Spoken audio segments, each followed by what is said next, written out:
Welkom allemaal bij de 7e aflevering van de Affiliate Podcast. Vandaag heb ik echt een hele speciale gast, Ferdy Koopzoek. Dat is mijn idool geweest wat betreft websites maken. Ik vind het ook wel spannend, moet ik zeggen, Ferdy. Ik weet niet wanneer, welk jaartal ik ben begonnen, maar het is jouw instructievideo's, jouw tutorials zijn voor mij de guideline geweest van alles staat toch gratis op internet? Ja, alles staat gratis op internet. Doe er wat mee. Dus sowieso thanks daarvoor, want anders had ik hier nooit gezeten. En dat is niet gelogen, dat is echt zo. Oké. Leuk dat je er bent.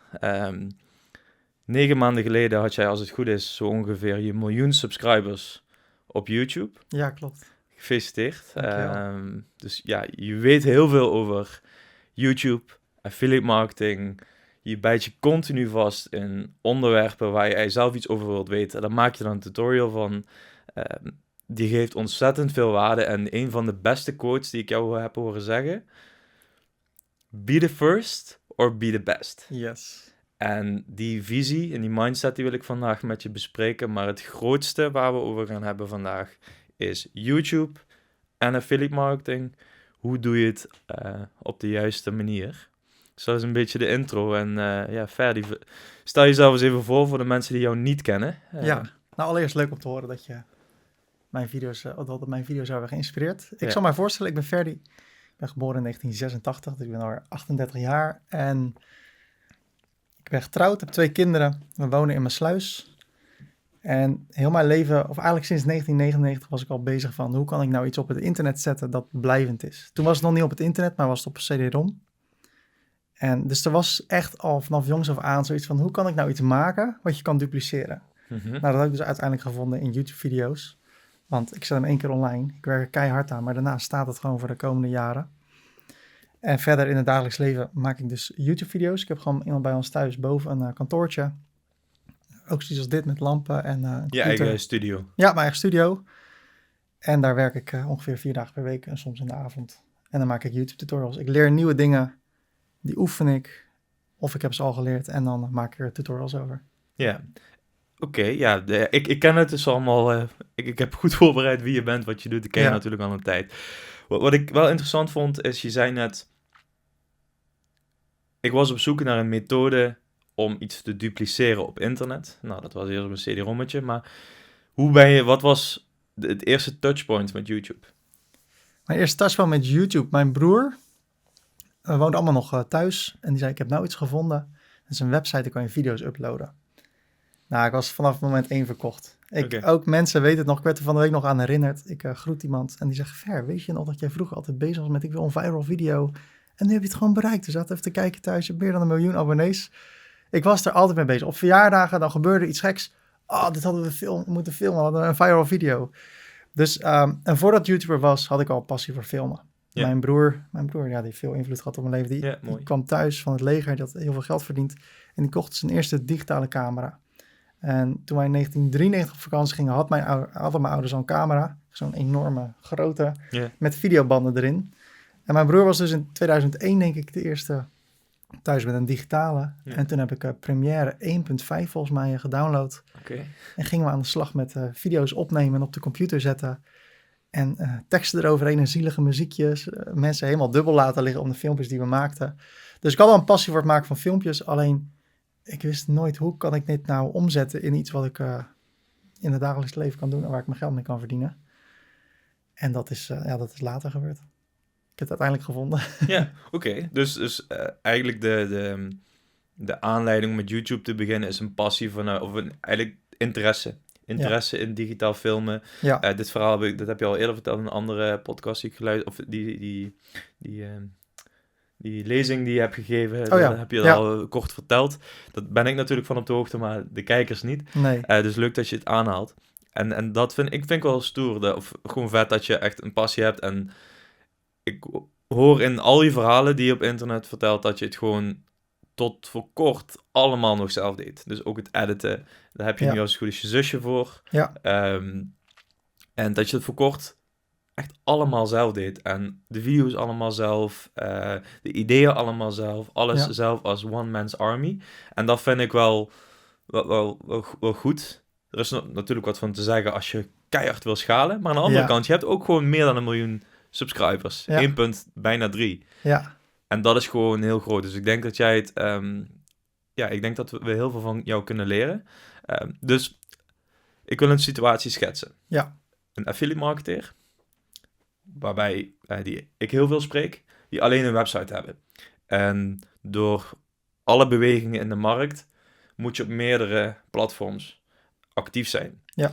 Mijn belangrijkste, waarvan ik denk, dit is goed, is YouTube, Pinterest en je website. Als je die 3 hebt, dan heb je een heel groot bereik. We gaan het bij jou over YouTube hebben. Maar als ik dus iemand adviseer met alleen een website, nou, ga beginnen aan YouTube. Hoe moet iemand beginnen? Ik heb wel een stappenplan. Allereerst zou ik iets zoeken. Kijk, er zijn allemaal producten op het internet. Die kan je promoten. Ja. Al zou je alleen maar bol.com hebben. Dan kan je alle producten op bol.com promoten. Dan krijg je een commissie. Wellicht wat kleinere commissie dan wanneer je digitale producten promoot. Maar bijna voor elk product tegenwoordig dat je kan kopen of verkopen, is een affiliate programma. Dus dan zou ik een affiliate programma zoeken of een product zoeken waar je affiniteit mee hebt. Of waar je bereid voor bent om dat te leren. Ja. Die 2 dingen. Ja. Als je zoiets hebt van, dit is echt een ik heb er helemaal niks mee, maar je kan er goed geld mee verdienen, dan weet ik niet of je het vol gaat houden. Ja. Dus zoek iets waar je passie voor hebt. Ik zag bij jou net een paar fitnessinstructies. Ik neem aan dat je daar dan affiniteit mee hier hebt. staan ze ook. Staat helemaal vol met... Dus jij past dat goed toe, je hebt er affiniteit mee. Oké, dan ga ik daarin iets promoten. En daarna is het een kwestie van je website opzetten. Je eigen domeinnaam, webhosting, een logo maken. En dan gewoon waardevolle content maken. Het gaat uiteindelijk, je moet mensen helpen in het kiezen van de juiste producten. En als mensen dan via jou erachter komen dat het product eigenlijk best wel goed is en ze kopen het via jouw affiliate link, dan verdien je geld. Nou, hoe kom je dan hoger op in Google? Dat is door zulke goede kwaliteit aan content te maken dat mensen langer blijven kijken op je website. Waardoor Google ziet, de mensen die op deze website komen, die vinden het interessant. Dan is het goede content. Dan schuiven ze naar boven, want de hele visie van Google is om internet, of om informatie gratis te delen op het internet. Ja. Dus ik wil bijna zeggen, zo simpel is het. Het idee is simpel en daarna is het gewoon keihard werken. Ja, en dat keihard werken, dat is het stukje wat ik voorbesprak van, nu geef je eigenlijk heel globaal eigenlijk wat de kern is. Ja. En ik wil vandaag echt de diepte met jou in. Je zei net heel kort, je zet een website op, domeinnaam, logo. En als je met YouTube wilt beginnen, nou kies iets waar je affiniteit mee hebt. Heel veel van de mensen die ik spreek, ik verdien al geld met affiliate marketing. Ik wil opschalen. Ik wil een YouTube kanaal starten bij de website die ik al heb. Ja. Dus ze hebben al affiniteit, ze hebben al enkele producten in hun handen gehad, waarbij ze niet alleen textuele content hebben, maar nu dus ook een filmpje kunnen maken. Ja. Dus daar wil ik echt op inzoomen. Hoe doe je dat? Hoe zorg je voor een goede thumbnail? Wat zijn de click-through rate? Wat is een goede click-through rate? Wanneer moet je thumbnail aanpassen? Waar in de beschrijving plaats je je affiliate link? Hoe doe je je call to actions tijdens je video? En wat is de visie die je mee moet kijken? Lange, content, korte content. Daar wil ik het eigenlijk als eerste over hebben. Echt gewoon dat hele technische stuk, hoe je dan moet beginnen. Een voorbeeld. Dus je hebt zo'n 2.000-3.000 bezoekers per maand. Je besluit, ik ga YouTube doen. Je hebt al een aantal producten. Hoe zou jij beginnen met YouTube? Als je al een following hebt vanuit je website. Ja, ik zou het best verkopende product erbij halen dat je promoot. En daar, kijk, je hebt al blogberichten geschreven als het goed is, of content geschreven. Hoe kan je die content omzetten in een video? Ja. Ik denk dat video's tegenwoordig beter zijn dan blogberichten. Mm-hmm. Er is inderdaad een switch geweest, er is veel veranderd de afgelopen 10 jaar. Dus ik raad iedereen aan die een website heeft die al succesvol is, om daarin dan ook, ga ook Instagram op, TikTok, YouTube. En ja, het mooie is, je hoeft geen €6.000 dure camera te kopen om je eerste video te maken. Je kan gewoon je telefoon gebruiken. Je zou wat belichting kunnen gebruiken. Wij gebruiken nu belichting, waardoor het een heel ander stuk beter uitziet wanneer je het niet gebruikt. Dus goede belichting is belangrijk. Je kan ook het daglicht gebruiken. Wees daar creatief in, maar als je het echt helemaal zelf wil bepalen, dan is het wel handig om een paar lampen te kopen. En je hebt lampen voor €3.000 en je hebt lampen voor €40. Dus ik denk dat je ook met budget al best wel ver kan komen. Ik zou ook echt gaan voor goede audio. Ook dat is tegenwoordig, als ik mezelf... Ja, is dat een dealbreaker? Goede audio is heel belangrijk. Als ik een tutorial vind, er zijn heel veel mensen uit India bijvoorbeeld, die maken heel veel video's. Maar als ik een video van hen bekijk en de audio is gewoon slecht en het beeldscherm is in 360p, dus een hele lage resolutie, ja, dan haak ik al af. Ja. Mensen haken gewoon snel af als het niet goed genoeg is. Ik denk dat goede audio belangrijker is dan goede video. Dus dat is een statement. Ja, ik heb liever dat ik mezelf film met slechte belichting en zeg, jongens, dit product, kan je dit en dit en dit mee doen, maar dat de audio goed is, dan dat de videobeelden echt fantastisch zijn, maar dat de audio gewoon te zacht is of niet lekker klinkt. Dus audio vind ik belangrijker dan... heb ik van iemand anders geleerd hoor. Maar ik ben het wel mee eens. Ik denk dat je, als je er echt op inzoomt, dat je er ook al een aantal studies op kan loslaten qua hoe neem je waar. Dan doe je natuurlijk auditief en visueel. Wat is sterker? En blijkbaar is er dus in jouw hersenkwap een voorkeur voor auditief. Ja. En dat zou zomaar kunnen zijn dat dat bij meerdere mensen op internet zo is. Ik hoor je verschillende dingen zeggen. Aan de ene kant, je kunt heel goedkoop beginnen.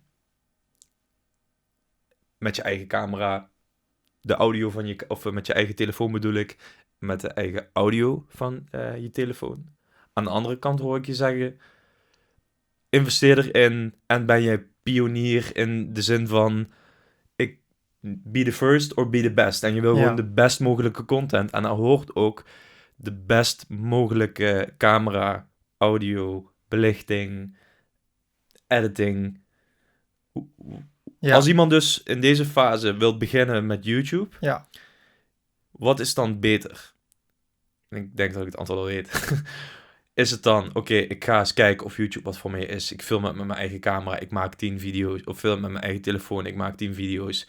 Zelfde audio en ik kijk of het resultaat. Of zeg je echt, ga er 100% voor, koop die camera en koop een goede audio. Wat zou jouw advies zijn? Als je het geld hebt, ga voor de camera hoeft nog ineens. Je kan met je telefoon wel filmen, maar ga voor goede audio. Wij hebben nu een microfoon, die staat hier voor onze neus. Als wij nu de camera, of de audio van die camera zouden gebruiken, dan zou ik gelijk afhaken als ik dit zou gaan kijken. Yeah. Dus je ziet hier is in geïnvesteerd, zodat we een betere kwaliteit hebben van deze video. Maar als je het geld niet hebt, wees dan gewoon creatief. Yeah. In het gekste geval, wat ik zou doen, leen de telefoon van iemand die bij je thuis woont of zo, voor de audio. Film verderop met je andere camera. En dan zet je die later onder elkaar, dat je in ieder geval audio vanaf dichtbij hebt opgenomen. Maar daar hoef je dus niet te investeren. Maar ja, kijk, ik ben zelf 38, ik weet niet hoeveel jongeren verdienen, maar voor €80 heb je al zo'n snowball microfoon. Ja, het kan echt prima. heel goedkoop. Ja, en heb je prima audio. Die zet je voor je neus, ziet er grappig uit, een rond bolletje. Uiteindelijk gaat het erom dat je een goede boodschap overbrengt, waardoor je de kijker helpt om een juiste keuze te maken, het kopen of het niet kopen van een product. Dus als je het budget hebt, ga voor de goede belichting, ga voor de goede audio. Maak de video echt dat mensen denken, wauw, dat is voor mij een soort maatstaf. Ik wil niet dat mensen denken, oké, leuk, maar dat mensen echt denken, wow, dit is echt goed. Ja. En dan krijg je veel te horen. Dat vind ik natuurlijk hartstikke leuk, van wat voor camera gebruik je. Dat zie ik als een compliment als mensen dat zeggen. Ja. En dan kan ik ze naar mijn affiliate link leiden. Die heb ik alleen nog niet van Amazon. Mensen vragen er best vaak om. Ja, als inderdaad iemand een Canon koopt. Ja, dat sommetje maakt wel eens volgens mij €160 die ik dan zou kunnen krijgen als iemand dat koopt. Yeah. Maar ja, dan refereer ik ze wel ook echt wel gelijk naar een hele dure camera. Dus ik weet niet of mensen dat gelijk kopen. Mm-hmm. Maar ja, als mensen een video bekijken, vind ik dat het echt een wow-effect moet creëren. En hoe is die visie zo gekomen? Want ik weet dat je die hebt in alle video's waarin je spreekt over je YouTube-avontuur en de successen die je ermee hebt. Daar spreek je over dat jouw visie is, het wow-effect. Ja. Be the first or be the best. Jij bent altijd de beste. Dat is, vind ik, echt de beste quote. Maar hoe is die visie ontstaan? Ik zie het terug in de sales, in alles, in de views, in de abonnees, in wat mensen zeggen. Ik moet er even over nadenken. Hoe is dat ontstaan? Ik ben altijd een beetje een perfectionist geweest. Dus ik heb bruidsfotografie gedaan. Ik heb bruidsvideografie gedaan. En dan dacht ik altijd, dan kan je natuurlijk aan al die sliders zitten om de kleur iets anders te maken. En het was altijd, het kan nog net iets beter. Mm-hmm. En dan stuurde ik het naar de klant en dan zag ik helemaal van, oh nee, is het wel goed? Vinden ze het wat? En dan zou je zeggen, wow, maar omdat ik weet niet, ik kan zo tot in den treuren dingen beter willen doen.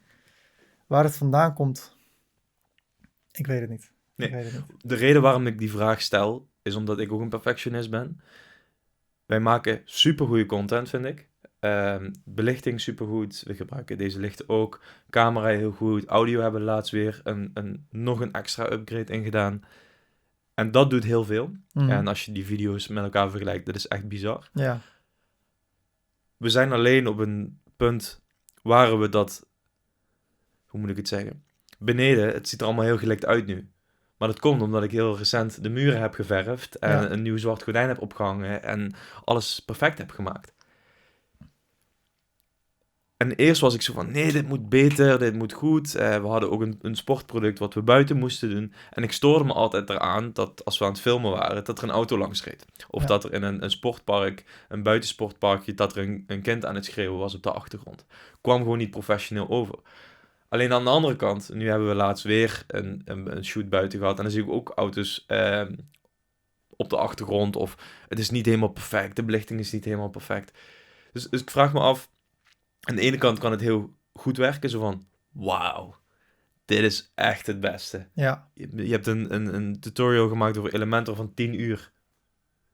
ja, Als je die kijkt, dan weet je gewoon precies hoe je het moet doen. ja, Aan de andere kant remt het je ook af in... Ik ken genoeg mensen, en ik denk dat daar een antwoord al ligt. Ik ken genoeg mensen die dan het te wauw vinden, dat het te veel moeite kost. ja. Dat snap ik heel goed. Daarom stel ik die vraag van, hoe is dat zo gekomen? Heb je dat ervaren van, oké, ik krijg heel vaak het signaal van, wauw, mooie content. Dus dat was voor jou het signaal om nog betere content te maken? Of was het eerst van, oké, mijn visie voordat ik dit kanaal start, ik wil echt de beste zijn? Ja, Dus meer, is het verworven of was het vanaf het begin al zo? het was vanaf het begin. Ik Ja. dacht, als ik dit ga doen, dan moet het ook echt goed zijn. Ik heb toen wel gewerkt met de dingen die ik toen had. Ik had een microfoon van iemand. Nee, die microfoon was van mezelf. Ik had zo'n microfoon dopje gekregen om het geluid wat beter te maken, om het slissen weg te halen. Ja. Super lelijk, oranje, past helemaal niet erop. Was voor een ander apparaat, maar ik heb hem gewoon eroverheen gefrummeld. Ja. Ja, ik had ook een backup microfoon, want mijn eerste audio mislukte toen. Toen heb ik backup audio gebruikt. Maar omdat ik wel eens sprak voor groepen, wilde ik al mijn spreekbeurten opnemen, zodat ik het online kon zetten. Oh, slim. En ik heb een cursus gevolgd van Rob Adams over bruidsvideografie. En hij zei, je moet de Tram TR50 kopen. Met de Roland RO5. Oké, die heb ik toen gekocht van mijn toen niet zo hele grote inkomen. Waarschijnlijk affiliate marketing. Ik weet het niet. Hij was 400 euro voor zo'n klein lavalier microfoontje. En Ja. ik dacht, jongens, wat is dat voor geld? Maar ja, ik zet hem aan. Ik doe er één standaard Adobe filter overheen of iets, preset. En het klonk gewoon supergoed. Ja. Dus sindsdien gewoon het is gewoon lekker om te luisteren. Ik weet niet precies waar het vandaan komt. Misschien is het gewoon heel simpel, is het mijn perfectionisme. Het moet gewoon goed zijn. Ja. Wetende ook hoe beter iets is, hoe langer mensen kunnen kijken. Ik ben het er volledig mee eens. Toen wij over zijn gestapt naar andere audio, dat is, ja...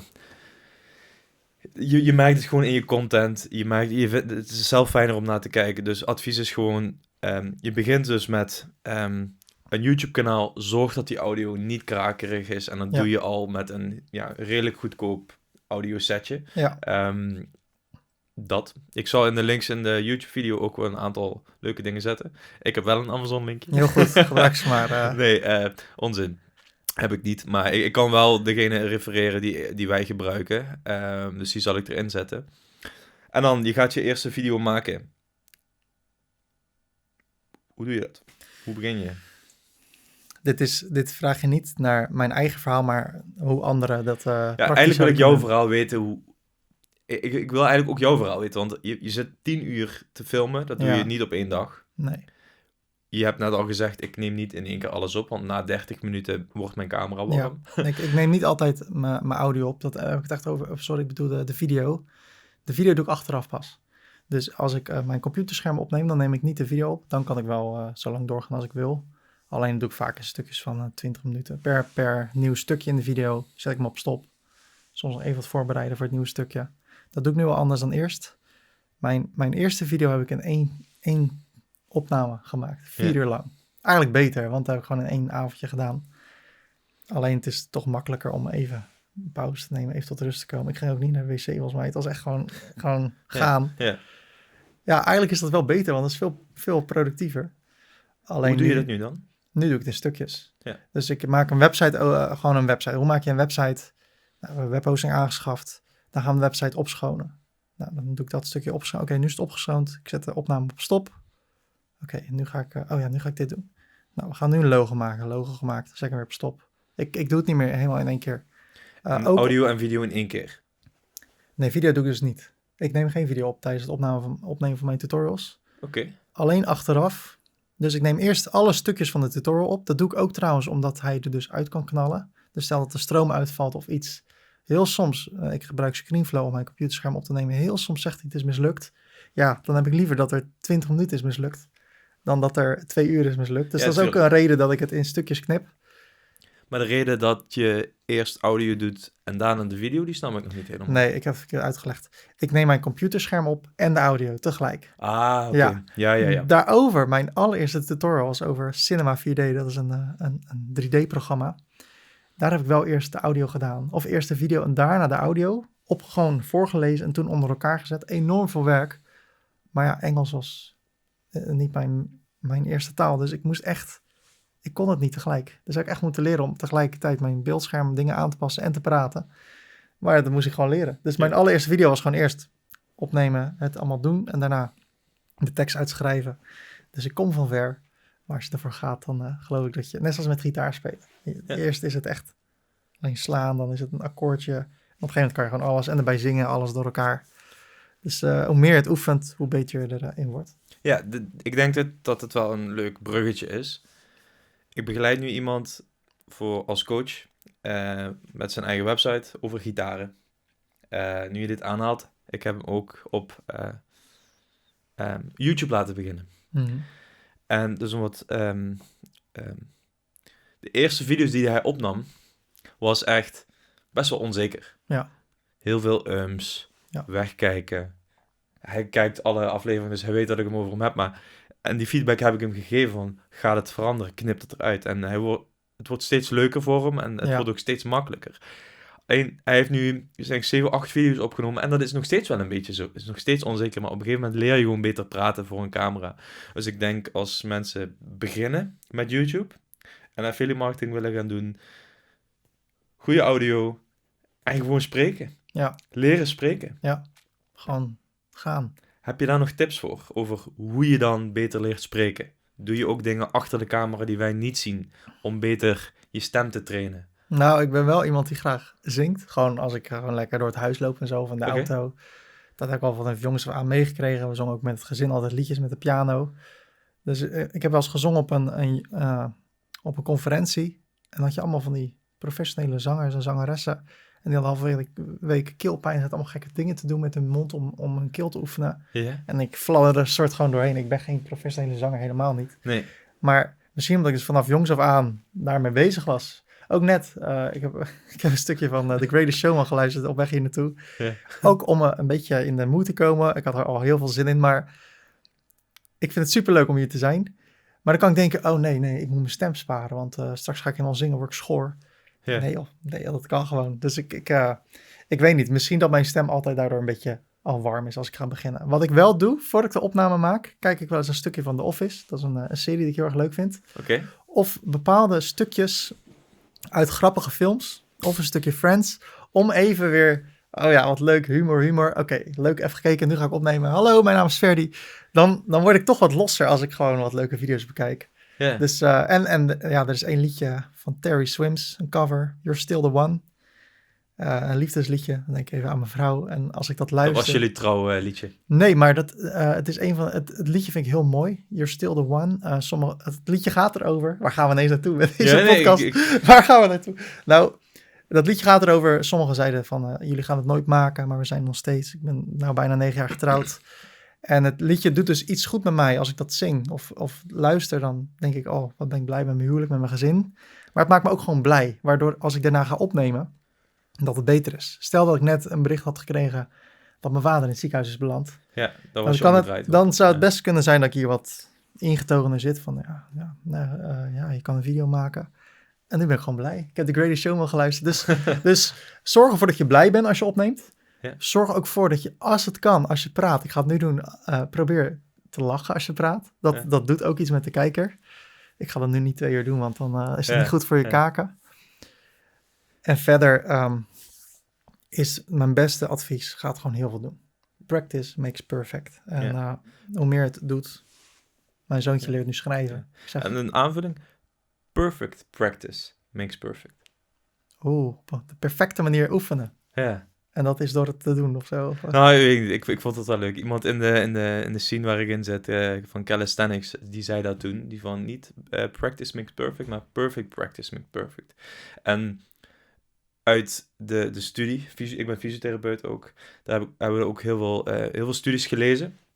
Een voorbeeld daarvan is kogelstoten. Op een gegeven moment, als je kogel wil stoten en je wilt die kogel 9 meter verder gooien, om dat te doen, kun je het heel veel oefenen en blijven oefenen.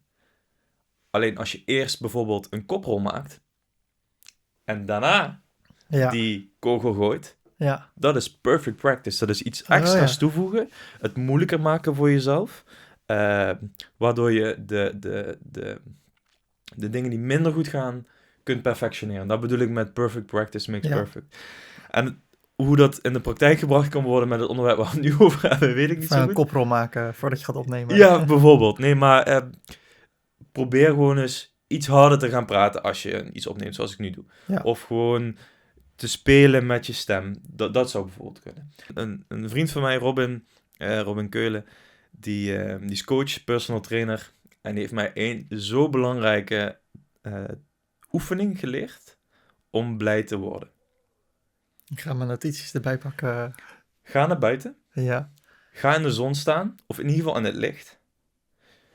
Helemaal gestrekt, armen naar achter. Naar boven kijken. Echt overdreven lachen. Ja. Naar de zon kijken. En de opdracht is, probeer je kut te voelen. Ja. Dat gaat niet. Dat lukt niet. Je kunt je niet vervelend voelen of slecht voelen. Of hoe hij het zegt, probeer je maar kut te voelen als je dit doet. Dat lukt niet. Want je gebruikt je lichaam zo erg. Je lacht en je denkt aan iets positiefs. Dat hoort er ook nog bij. Je moet aan iets leuks en positiefs denken. En als je dat doet, probeer je maar eens slecht te voelen. Ja. En dat gaat niet. En op neurologisch niveau is dat gewoon ook niet mogelijk. Omdat je alleen maar aan positieve dingen denkt. Positieve stofjes. Ja. Dus dat is... Ja, het klinkt misschien als een leuke anekdote, maar het is wel gebaseerd op wetenschap. Ja. Je kunt gewoon... Je onbewuste kun je controleren door positief dingen te doen. En mensen horen dat wel en zeggen, ja, manifesteren dit en dat. Ik vind dat allemaal zweverig. Mm-hmm. Maar wat ik zei voor de podcast ook, ik probeer dat het praktisch te maken. Doe deze oefening voordat je gaat opnemen. Ja. En je voelt je gewoon altijd goed. En voor jou is dat zingen. Ja. Of die show kijken. Eerder de show kijken. Ja. Zingen doe ik sowieso een beetje door het huis. Mijn kinderen zijn het gewend in de auto. Ja. Oké, check. Oké, dan ben je aan het opnemen en we kunnen het heel erg hebben over hoe vlieg jij zo'n video aan. Ja. Met blogs is het altijd, oké, ik maak een blog, ik maak een schrijfskelet, ik maak een outline. Dit is wat ik ga zeggen, dit zijn de producten die ik ga laten zien. Dit is al de conclusie die ik wil vertellen over deze producten.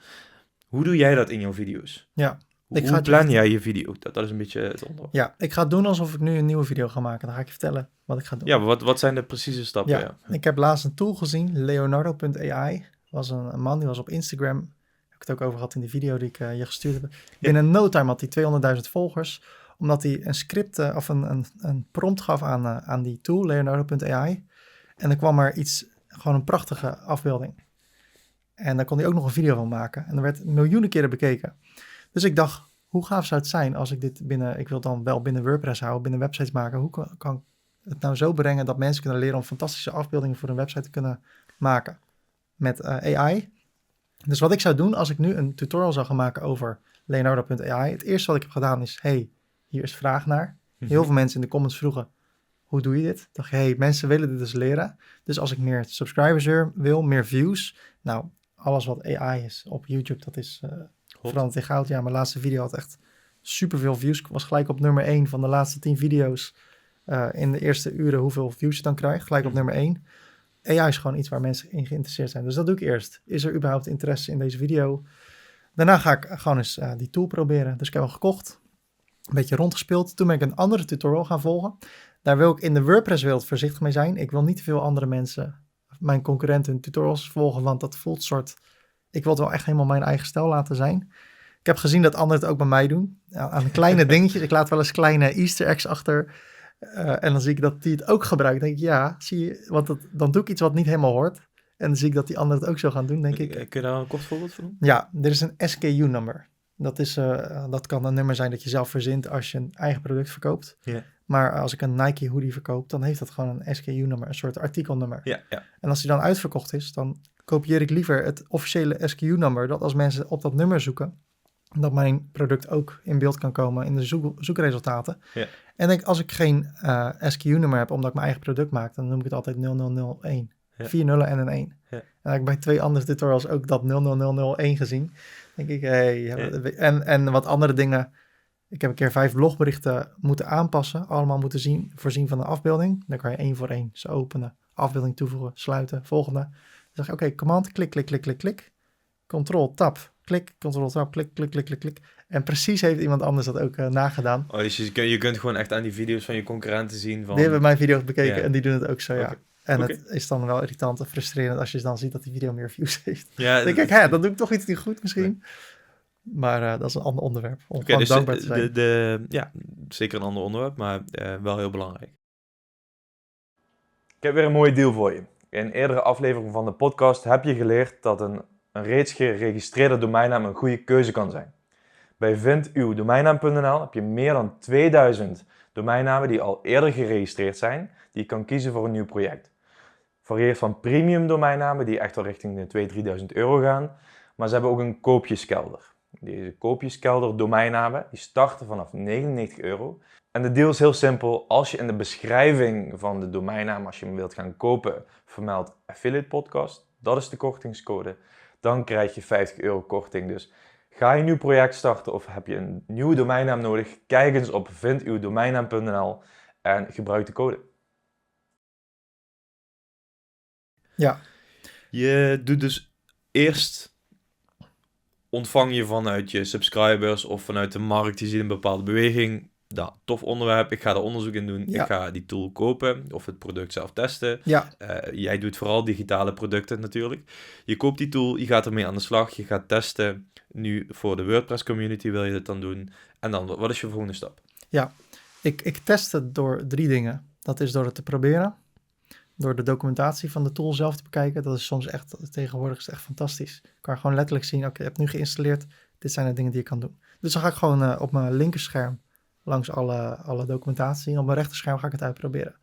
Als ik er niet uitkom, dan ga ik naar YouTube, ga kijken of er tutorials zijn over dit onderwerp.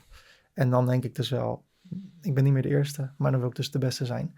Dus er zijn wel eens bij bepaalde tools onderwerpen die je liever vermijdt, omdat het gewoon ingewikkeld is. Nou, die wil ik dan juist pakken. Omdat ik dan denk, ja, maar ik wil dat mensen dat wauw-idee krijgen. Ja. Dus als mensen een tutorial kijken van iemand anders, dan zeggen, ja, maar deze functie, die wil ik juist leren. En die is er niet, omdat dat dan te moeilijk is om te maken. Dan denk je, oké, dan ga ik me daarin vastbijten.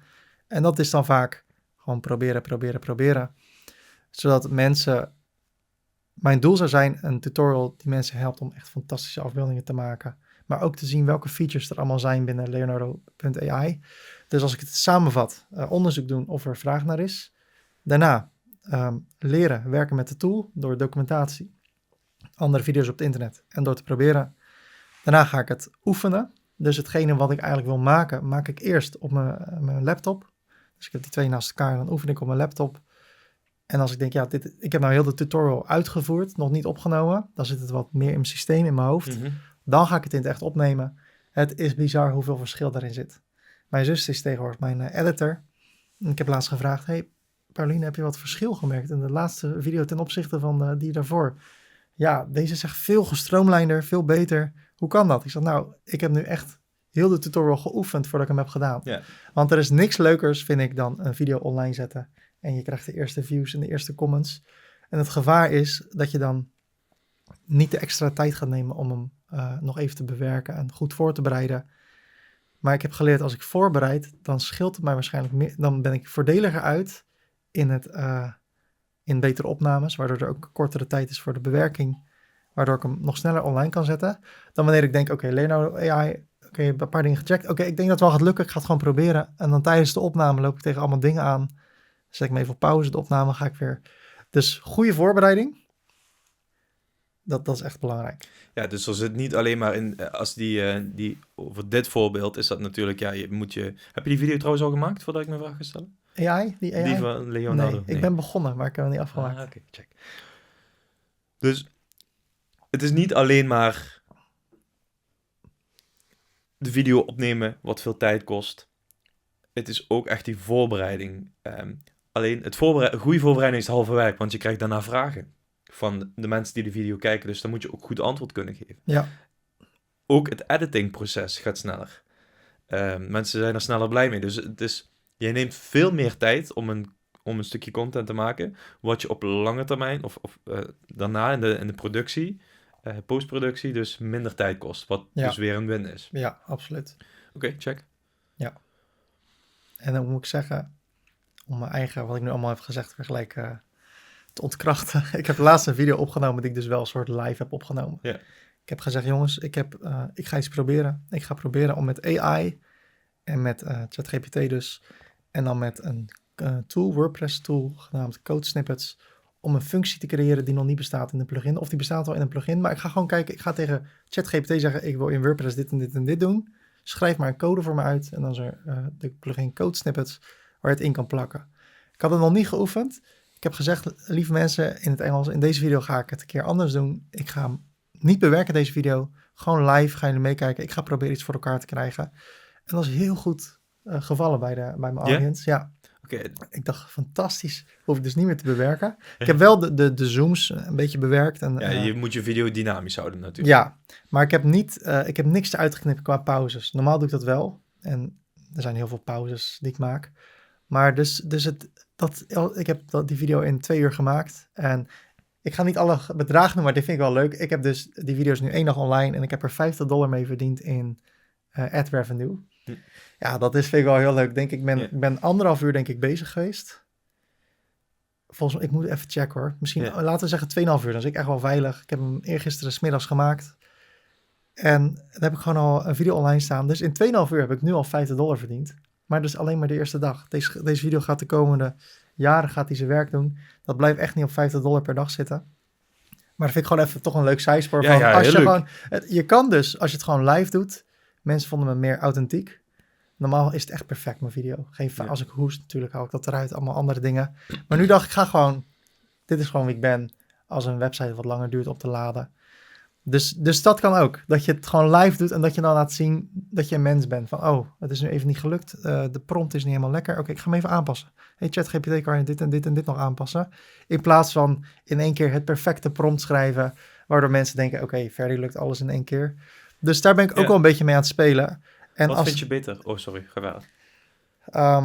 Nou ja, ik wilde dat eigenlijk al beantwoorden. Als dat werkt voor mijn audience en het scheelt mij een hoop tijd.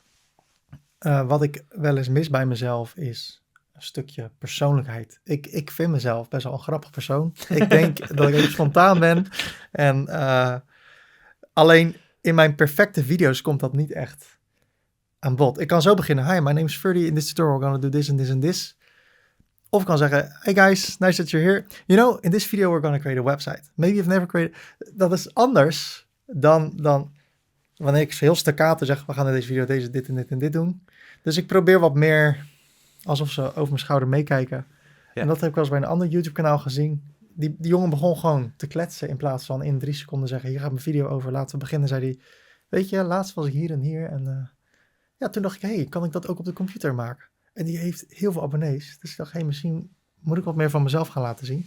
En dat heb ik dus in die laatste video gedaan. En dat blijkt dus goed te vallen. Dus wellicht gaan we een hele andere kant op in de toekomst. Ja, interessant. Ik denk dat het een heel belangrijk onderwerp is. Een stukje authenticiteit. Ja. En wij zijn dat nu ook echt aan het veranderen door geen script meer te maken. Oké, dit is het product. Dit is waarschijnlijk wat de conclusie gaat zijn. Ja. Zoveel kost het product. Hier kun je het kopen. Dit product is waarschijnlijk beter dan die andere. Dus we hebben laatst een riem voor om je heupen, waar je gewicht aan kan hangen, een dipriem. Die hebben we gereviewd. En we hadden hem al gereviewd in een vergelijkingsvideo, maar nu een losse review over dit product zelf. Ja. En we wisten eigenlijk al wat de conclusie was.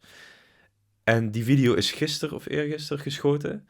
Zelfde dag live. Nice. En dat vind ik super dope. Ik zie gewoon, het gaat allemaal beter.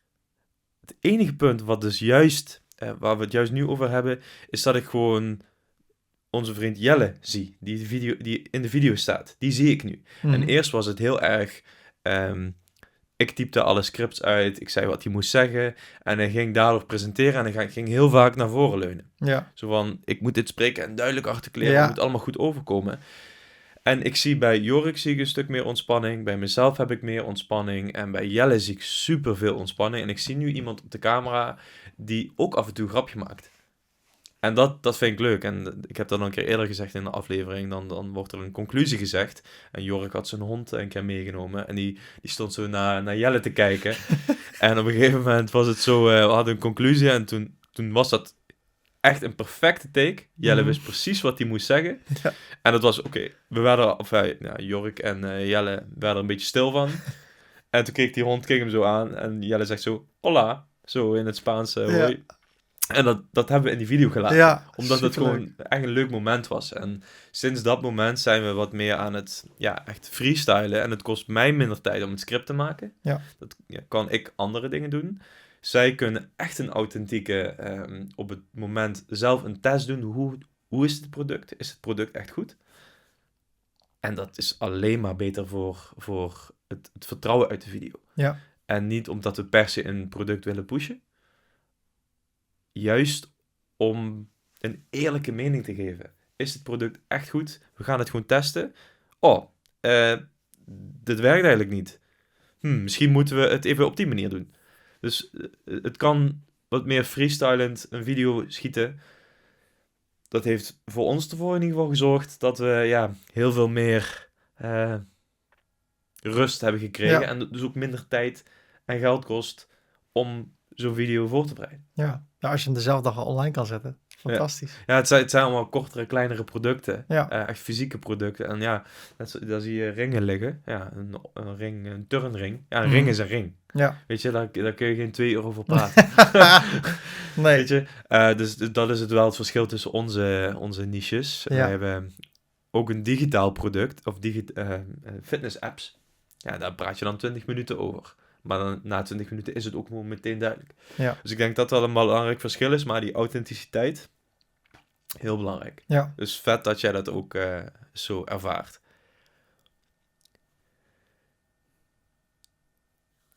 Ik heb wel een tegenargument daarvoor. Mm-hmm. Die jongen wat ik net vertelde over die gitaren, ja. Die heeft dus ook een app van hoe je je gitaar kunt stemmen. En wat hij in die video zegt, is... Oké, je kunt hier een beetje klikken. En hij zei letterlijk, hoe werkt dat ook alweer? Mm-hmm. En hij zegt in die video... Oké, deze functie die is wel wat complex. Dit is nu niet belangrijk, vooral omdat het een video is. Omdat je waarschijnlijk een beginner bent. Dat zegt hij in die video. Dus als het gewenst is, maak ik hier nog een andere video van. Dat is wat hij letterlijk zegt. Mm. En volgens mij is, wat jij daar dan over zou zeggen, is... Nou, misschien ben ik dan veranderen, maar ik denk goed zo. Laat maar gewoon een stukje authenticiteit zien. Ja? Ja. Als het doel van de video is om mensen hun gitaar te laten stemmen, en dat geavanceerde stukje waarvan hij zegt, hoe werkt het ook alweer? Nou, dat laten we even wat het is. Je krijgt daarmee meer interactie, je krijgt meer comments. Ja, dat zou ik graag willen leren. En het laat ook een stukje echtheid zien. Maar ik moet zeggen, ik zou ook, vorige week had ik kunnen zeggen, ja, dat moet je eigenlijk wel eruit knippen. Je moet even opnieuw opnemen en gewoon... maar ik dacht wel even van, als je in een video zegt, hoe werkt het ook alweer? Dan kan het ook overkomen als, je weet gewoon niet waar je het over hebt. Ja. Dus dat is misschien per scenario iets anders. Ik had dus bij dat prompt van ChatGPT van de week dat ik zei, wacht, dit werkt niet. Hij doet nu niet wat ik wil. Ik wil een bepaald resultaat, dat had hij niet. Dus ik had het ook kunnen oefenen van tevoren. En dan wel in één keer een goede prompt kunnen geven. Maar in dit geval denk ik dat het beter is dat ik zei, dit is niet het resultaat dat ik voor ogen heb. We gaan gewoon nog even proberen. En daarna wel het goede resultaat. Omdat dat laat zien dat ik ook gewoon mens ben. En Ja. tegenwoordig laat ik wel wat meer foutjes erin zitten. En zeg ja, lieve mensen, dit is gewoon hoe het gaat. Als ik een website maak, bij elke website die ik maak, leer ik ook weer nieuwe dingen. Ja. Daarom wil ik ook wel websites blijven maken. Kijk, ik verdien meer geld met YouTube dan met websites maken. Dus af en toe doe ik nog gratis voor iemand die een website wil. Ik wil er niet meer voor betaald krijgen, want dan krijg ik weer een beetje die stress. Maar ik wil wel in de game blijven. Maar ook als ik een website oefen of opneem, dan kom ik nog steeds wel eens tegen dingen dat ik denk, hè? En tegenwoordig laat ik het erin zitten. Zeg ja, dit is ook gewoon wat er gebeurt. Als jij een website maakt, ga je tegen dingen aanlopen. Dus ik laat het ook gewoon in de tutorial. Dan zeg ik, hey Pauline, dit kan je erin laten zitten. Dan knip ze dat eruit en dan laat ze de rest erin zitten. Oké, nice. Ja. Dat is een leuke manier van er om na te kijken. Ik denk dat het ook een soort... Het is gewoon maatwerk eigenlijk. Wij kunnen nu tegen elkaar zeggen, oké, nou, dit is het stappenplan. Doe het op deze manier. Ben authentiek. Laat het erin. Maar ik denk dat het belangrijkste is dat mensen zelf moeten observeren of zelf moeten besluiten of ze iets erin laten, ja of nee. Ja. En soms kan het heel goed werken, soms kan het niet goed werken. Soms moet je Ja. freestylen en soms moet je heel duidelijk to the point zijn. Ik kan me voorstellen als jij een 10 uur langdurige episode hebt, of een aflevering, Ja. dan is het fijn om soms een grapje erin te hebben. Ja. Om even afgeschakeld te zijn Ja. en niet continu on point te zijn. Klopt. Ja. Ik heb wel eens dat ik zit ook wel eens op Instagram te scrollen. En dan zie je gewoon vaak van die sketches, van die grappige mensen die mensen aan het lachen willen maken. Heel vermakelijk. En wat ik heel leuk vind, is dat bij de laatste shot, dat ze dat dan uitproesten van het lachen. Dus dat ze eigenlijk hun karakter breken. Ja. Dat vind ik leuker maken. Van ja, het is, ze zit echt de meest lompe dingen te doen. En dat zet ze op YouTube. Dus daarin meten is weten. Dus ik zou gewoon vragen het aan je audience. Hey jongens, hoe vonden jullie deze tutorial? Ik heb het nu ietsje anders gedaan dan normaal. Dat heb ik dus gedaan. Niemand heeft het over de inhoud van mijn tutorial gehad, mijn laatste tutorial. Iedereen heeft het over, oh wat leuk deze manier van... Dus mensen willen wel reageren. Dus ik kan het ook gewoon vragen. Hey, hoe vind je het als ik die fouten erin laat? Of heb je liever dat ik ze eruit haal? Ja. Uiteindelijk bepaalt de audience een beetje wat zij willen. En dan kan je daar rekening mee houden. Ja, dus wat je eigenlijk zegt is dat je wat meer mens moet zijn. Ja. Ja, want Ja. het is niet, ik maak een video en die moet echt helemaal perfect zijn, net zoals een blog. Oké, dit is de inleiding, dit gaan we bespreken. Inhoudsopgave, nou, dit is het eerste product, dit is het tweede product. Deze vind ik beter omdat dit zijn de voordelen, dit zijn de nadelen, allemaal perfect. Maar je zegt niet zo, je zegt in een blog bijvoorbeeld niet, oké, dit keer heb ik de inleiding anders geschreven. Nee. Wat vind je ervan? Nee. Dat werkt niet en zo zijn wij als content creators niet opgevoed. Nee. Wij zijn niet opgevoed van, oké, vragen wat mensen willen. En het is denk ik juist goed om dat aan te geven. Ja. Dus een goede toevoeging. Nice. Editing gaan we het niet over hebben. Tenminste, ik heb het idee dat editing is echt een skill. Ik edit zelf niet. Ik kan daar... Oh, heerlijk. Wat een Ik- leven heb jij. Ik sta ook zelf niet voor de camera. Ik ben meer ik doe meer het management. Ja. Ik zorg dat de producten binnenkomen. Ik zorg dat we betaald krijgen. Ik zorg dat het contact met de partners er is. Ik zorg dat de website staat. Dus ik heb genoeg werk. Daar Ja. niet van. Dus het editen is iets heel praktisch. En ik denk dat dat echt een skill is. En dat moet je gewoon gaan leren. Ik heb het wel eens zelf gedaan. Niet voor ons kanaal, maar voor mijn eigen ding. En ik vind het heel moeilijk. Maar om nou echt tot in detail in te gaan van hoe moet je dit doen en die functie, dat vind ik dus niet handig in deze podcast. Maar als je die video eenmaal gemaakt hebt en je gaat editen, zijn er dan wel wat, nu je het uitbesteedt aan iemand anders, zijn er dingen waarvan je geleerd hebt, hey, dat kunnen mensen die deze aflevering kijken, die dat ook kunnen toepassen? Zijn er bepaalde zeker. lessen uitgekomen? Ja. Het enige wat ik uitbesteed is dat mijn zus de fouten uit mijn video's maakt. Kijk, nu zijn wij gewoon in gesprek. Ja. Dus als ik halverwege de zin denk... Wacht, dat doe even opnieuw. Als ik halverwege de zin... Dat doe ik niet, want we zijn live aan het kletsen. Ja. Maar als ik op mijn computer zit, dan weet ik dat het opgenomen wordt. Dus heel vaak heb ik van... dan zeg ik iets verkeerd. Oh, chips, even terug met de muis. Nou, die muis, dat zeg ik tegen mijn zus, die moet op dezelfde plek blijven. Het mag niet gezien worden. Dat is de kunst. Dus je moet, dan heb je command naar links en naar rechts geslepen tot die muis precies op dezelfde plek is. Dat is eigenlijk het enige wat mijn zus doet. De fouten eruit halen. En Maar de rest doe ik zelf. Dus alle special effects, alle zoom-ins, alle zoom-outs. Dus ze gaat wel steeds meer dingen overnemen. Maar daarna moet ik nog een hele intro maken. Maar wat ik over bewerken zou willen zeggen, maak een hamburger intro. Dat is wat voor mij werkt. Dit hoef je niet te doen. Maar wat voor mij werkt is intro. Wat bedoel ik met hamburger? Het eerste broodje. Mijn naam is Ferdy. Dit gaan we doen in de video. Dan komt de intro. Dat is de burger. Gewoon in 1 minuut vertellen. Eigenlijk mensen enthousiast maken van wow, dit gaan we allemaal behandelen in de tutorial. Kijk. En dan het onderste broodje. Top. Nou, heel veel succes. We gaan nu beginnen. Als je deze video wil liken, bla bla bla. Dat is mijn hamburger intro. Zeg wie ik ben. Altijd. Echt misschien, ik heb nu 600 video's online staan. Ik heb ook maar een paar offline gehad, maar enkele video dat ik het niet doe. Dat ik gewoon zeg, dit is bijvoorbeeld een korte video van 5 minuten. Dan ga ik geen introductie maken. Dan zeg ik gewoon, dit gaan we doen. Dan maak ik een kleiner hamburgertje. Oké. Ik doe het bijna altijd. Een mini-burger. Ik wil dat mensen na 10 seconden bij een kleine video of na 2 minuten in een grote video weten wat ze gaan krijgen. In de hoop dat als ze het allemaal zien, dat ze enthousiast worden van ja, dit wil ik volgen. Maar als ik zeg, we gaan een website maken. Oké, we gaan nu webhosting kopen. Dan denken ze ja, waarom zou ik dat doen? Ik weet geen eens wat het eindresultaat is. Ja. Dus even net de introductie. Je hoeft niet altijd je naam te noemen. Je kan zeggen, ik ben Ferdy, we gaan dit doen. Of je kan zeggen, wil jij ook leren hoe je dit en dit gaat maken? Dus even mijn gezicht laten zien, vind ik wel belangrijk. Dat is alleen als je geen faceless channel hebt. Dan in een minuutje tijd, of afhankelijk van hoe lang je video is, behandelen wat je gaat vertellen wat je gaat behandelen. En dan nog even, oké, laten we gaan beginnen. Like en subscribe. En daarna komt gewoon de hele video. En wat ik dan doe, per hoofdstuk laat ik mijn gezicht weer even zien. Nou jongens, we hebben nu Yoast SEO geïnstalleerd. Nu gaan we kijken hoe we ons blogbericht kunnen verbeteren. Dus dan ben ik even in beeld. Met die opnames maak ik wel veel grappen om er weer een beetje leven in te brengen. Mhm. Dan wil ik ook echt wel even die serie gekeken hebben of dat filmpje hebben geluisterd.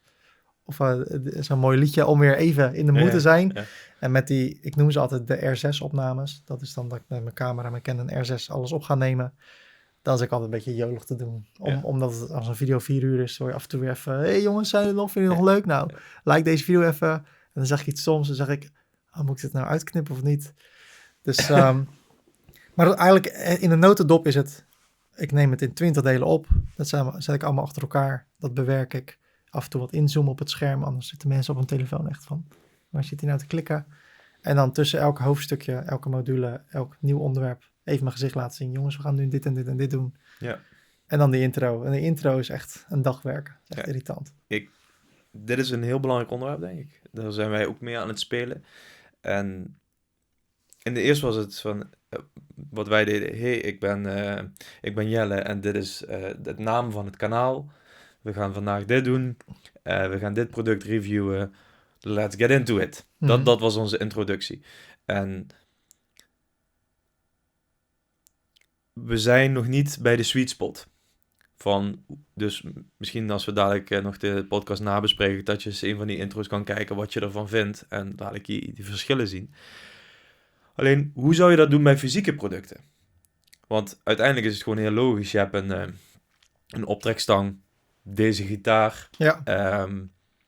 een nieuwe rugtas, een backpack die je gaat reviewen. En dat heeft te maken met retentie. Retentie. Oh man. Ja, The dat name is of the game. the name of the game. Dus mensen klikken en retentie is eigenlijk hoe lang mensen blijven kijken. Ja. En dat wordt uitgedrukt in een percentage. En de retentie die horizontaal is, die is eigenlijk perfect. Want Ja. het geeft eigenlijk Dan aan blijft mensen... iedereen kijken. Blijft iedereen kijken. Dat heb je niet. Je hebt heel vaak in ieder geval, en dat komt ook omdat je zelf je eigen video's vaak terugkijkt, is die drop-down in het begin. Dus mensen worden in de eerste 10 seconden, misschien zelfs de eerste 5 seconden, beoordelen ze, ga ik deze video kijken? Ja. Wat is volgens jou de best practice om een goede intro te maken? Heel duidelijk zeggen wat mensen kunnen verwachten. En dat dan ook geven. Ja.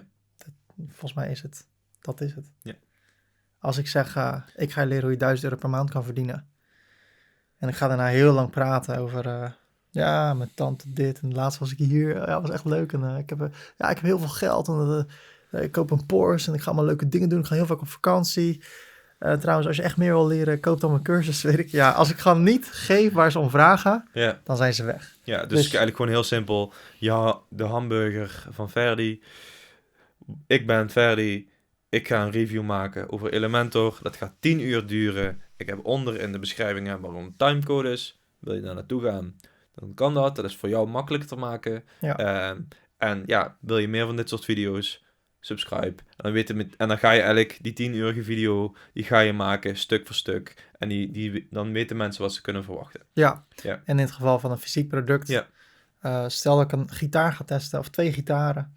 Zou ik zeggen, mijn naam is Ferdy. We gaan deze en deze gitaar gaan we testen. Deze staat hier onbekend, deze staat hier onbekend. Dus laten we beginnen.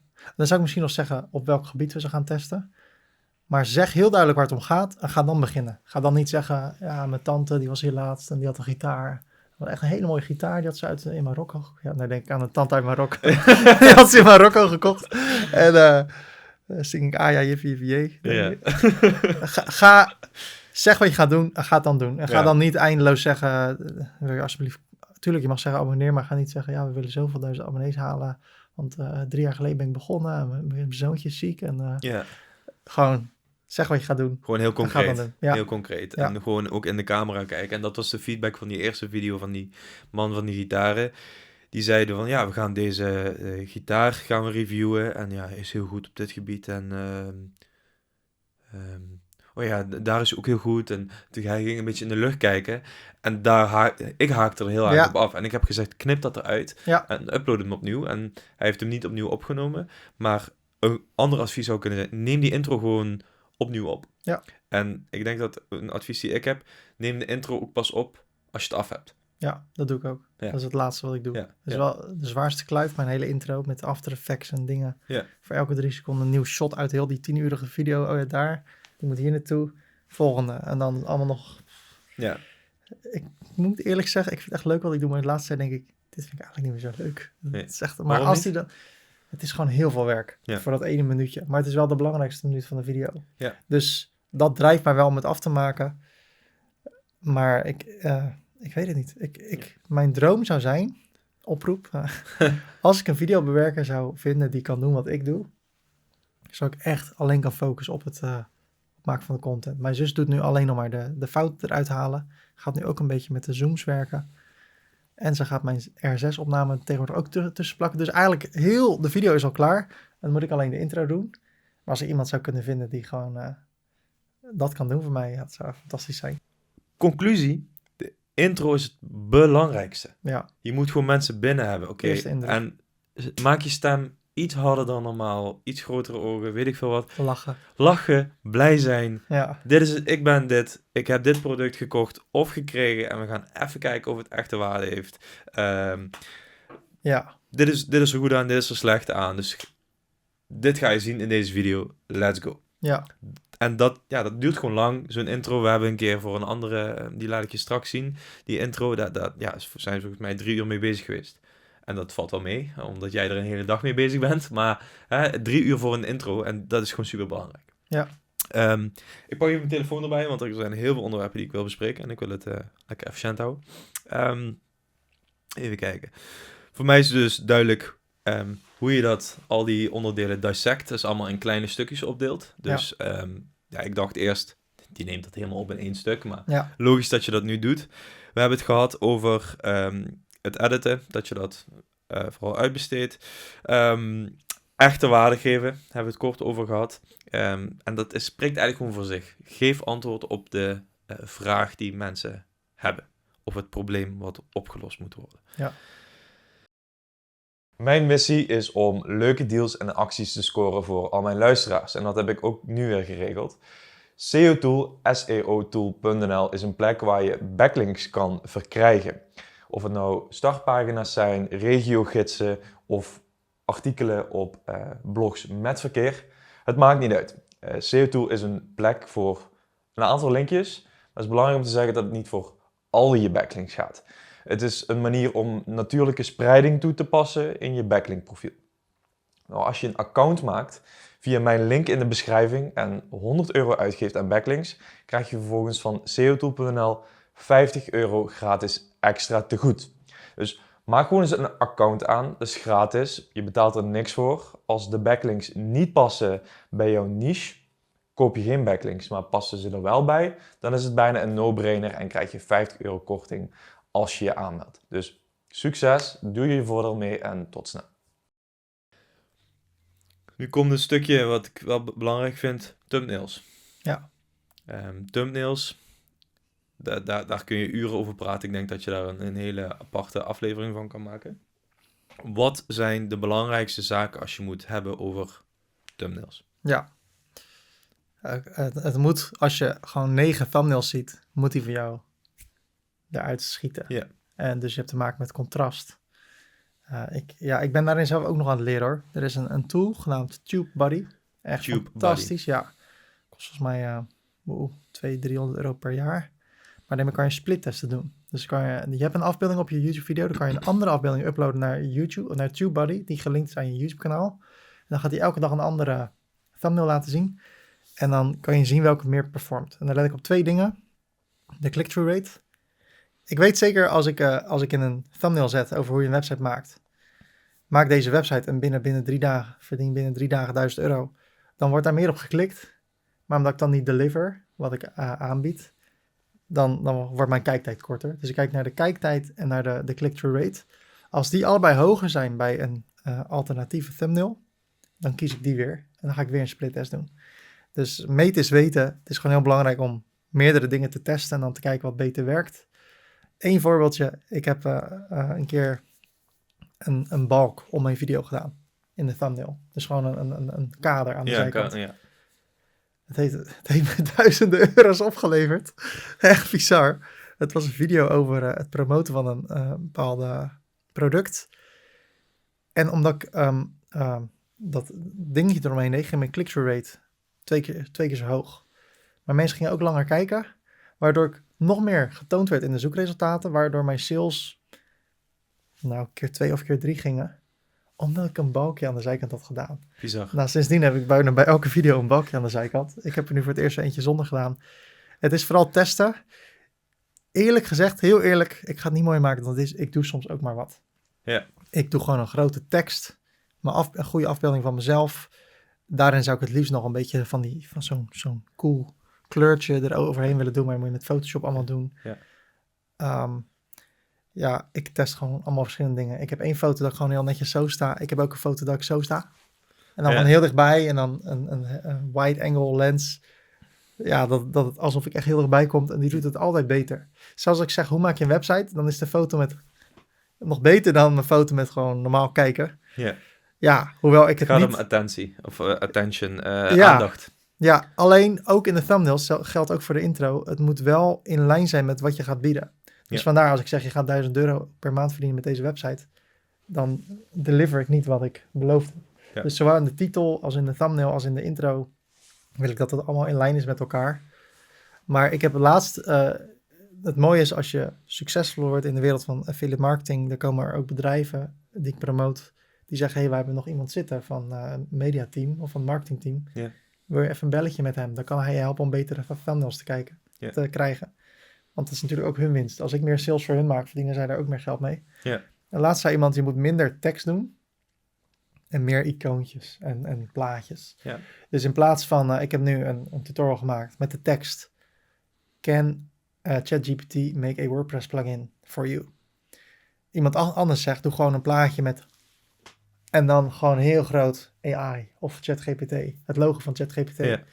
Alleen, moet nog testen, maar dan is dus de kans dat mensen minder goed weten waar het over gaat. Dus dan klikken ze uit nieuwsgierigheid. Dus dan is de thumbnail goed. Maar als het dan niet is wat zij verwachten dat het was, want misschien hebben die mensen helemaal geen WordPress. Ja. Dan gaan ze weer korter kijken. En dan dat is die retention. Ja. Als dat dan weer korter is. Dus het lekkerste gevoel is als ik een split test doe. En ik zie dat die een hogere click-through rate heeft. Maar dat mensen ook langer kijken. En hoe dat soms zit, dat weet ik echt niet. Want... Nee.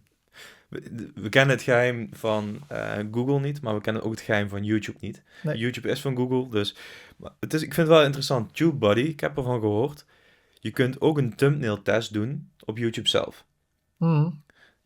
Alleen daar zie je alleen de percentage in kijktijd. Ja. Dus stel je doet A, B, C, een ABC-test, dan zie je, oké, thumbnail A, die heeft 50% kijktijd, thumbnail B heeft 20% kijktijd, en thumbnail 3 heeft die overige 30.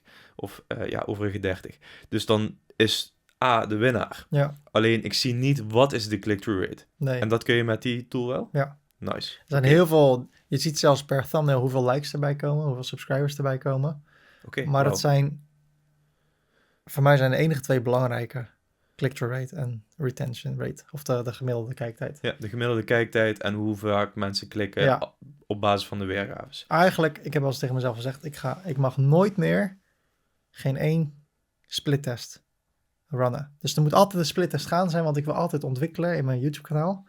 Maar ja, ik heb ook vaak geen zin in om thumbnails te gaan designen. Nee, snap Ik ik. krijg heel veel aanbieding. Ik denk dat ik 2 e-mails per dag krijg van... ik kan afbeeldingen voor je maken. Sommigen doen het ook gratis... Maar ze lijken allemaal heel erg op elkaar. Dus ik had de laatste een gedaan en die was toen precies hetzelfde als die van, hoe heet die? Ingazi of zo, een of andere grote YouTuber. Ik denk, ja, dat wist ik dus niet. Maar dan heb ik dus eigenlijk zijn thumbnail gekopieerd. Ja. Omdat ik die thumbnail niet kende. Dan denk ik, ja, Imam Ghazi heet die volgens mij. Maar ik wil niet zo'n copycat lijken. Nee. Dus je moet eigenlijk ook wel een beetje je onderzoek doen. Dus wat ik dan doe is een reverse search met mijn thumbnail op Google om te zien of die al ergens is. Ja. Dus je moet ook oppassen ermee. Maar ik zie mezelf niet als een goede thumbnail designer. Nee, ik denk dat maakt of breekt. Ik heb ooit de feedback gekregen van een partner. Je video's zijn echt supergoed, maar je hebt een €2, een $2 thumbnail, make it a $200 thumbnail. En dan ga je vooruit. En dat zijn we nu aan het doen. En we merken daarin ook echte verschillen. Ja, Je ziet gewoon in kwaliteit wat belangrijk is. Wij testen nu alleen op YouTube, maar TubeBuddy ga ik sowieso bekijken, want die click-through rate is gewoon heel handig. En je Ja. kunt ook... Je wilt weten welke zorgt voor een hogere click-through rate. Nu heb ik 2 vragen, gewoon heel kort. Wat is voor jou een goede click-through rate? Hoeveel procent moet die click-through rate zijn? ik zit best wel in het laag segment. Oké. Ik zit vaak tussen de 3 en de 6. Dus Tussen de best 3 en laag. de 6. Ja, dat is voor mij best laag. Waarom is dat laag bij jou? Nou, ik hoor dat een goede thumbnail dat tussen de 10 en 15% is of zo. Ja. Nou, dat haal ik bijna nooit. Tenzij ik dus richting de ChatGPT-achtige dingen ga, AI. Ik wil ook wel bekend staan op het internet als de eerlijke jongen. Dus ik wil ook geen thumbnails maken die het niet waarmaken in de video.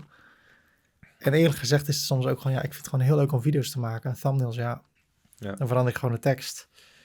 Maar het is wel belangrijk. Het is letterlijk de eerste indruk die mensen van je krijgen. De titel en de thumbnail zijn gewoon het belangrijkste. Super belangrijk, ja. We hebben er vanochtend nog over gediscussieerd. We hebben nu een oude video. Die heeft de laatste 7 dagen, die is 2 jaar geleden gepost. Die video heeft een click-through rate van 9,7%. Dus hoog voor een product. Ja. Is heel onduidelijk. En die kan ik je straks ook laten zien. En die hebben we dus nu verbeterd. Het enige wat ik nu het gevoel heb is...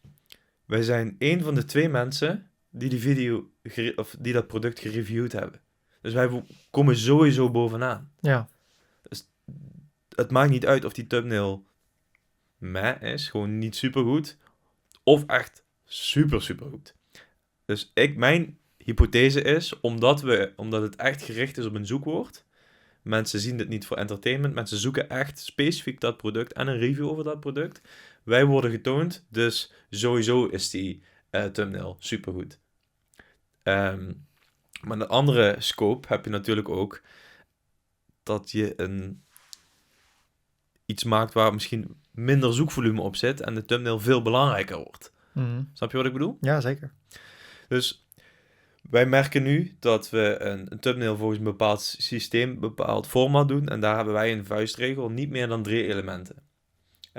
Dus voorheen was het Jelle zijn gezicht, het product, een tekst, het logo van het product Ja. en nog ergens een andere tekst. En elk stukje wat je ziet is een element. En ik heb ergens ooit advies gekregen, zorg dat je zo min mogelijk elementen krijgt. Oh, super interessant dit. En ik heb geen harde cijfers, omdat we hebben 7000 subscribers, Mm-hmm. goede views.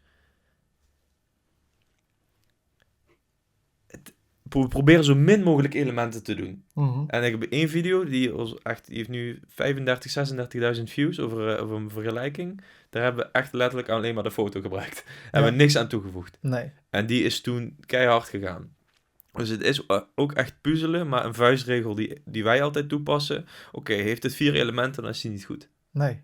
We proberen Interessant, ja. echt gewoon 3 elementen. En dat is dan Jelle zijn gezicht, het product zelf en eventueel nog een tekst om aan te duiden van wat is het, waar gaat het over. En als dat erbij staat, dan mag dus het logo van het product er niet bij.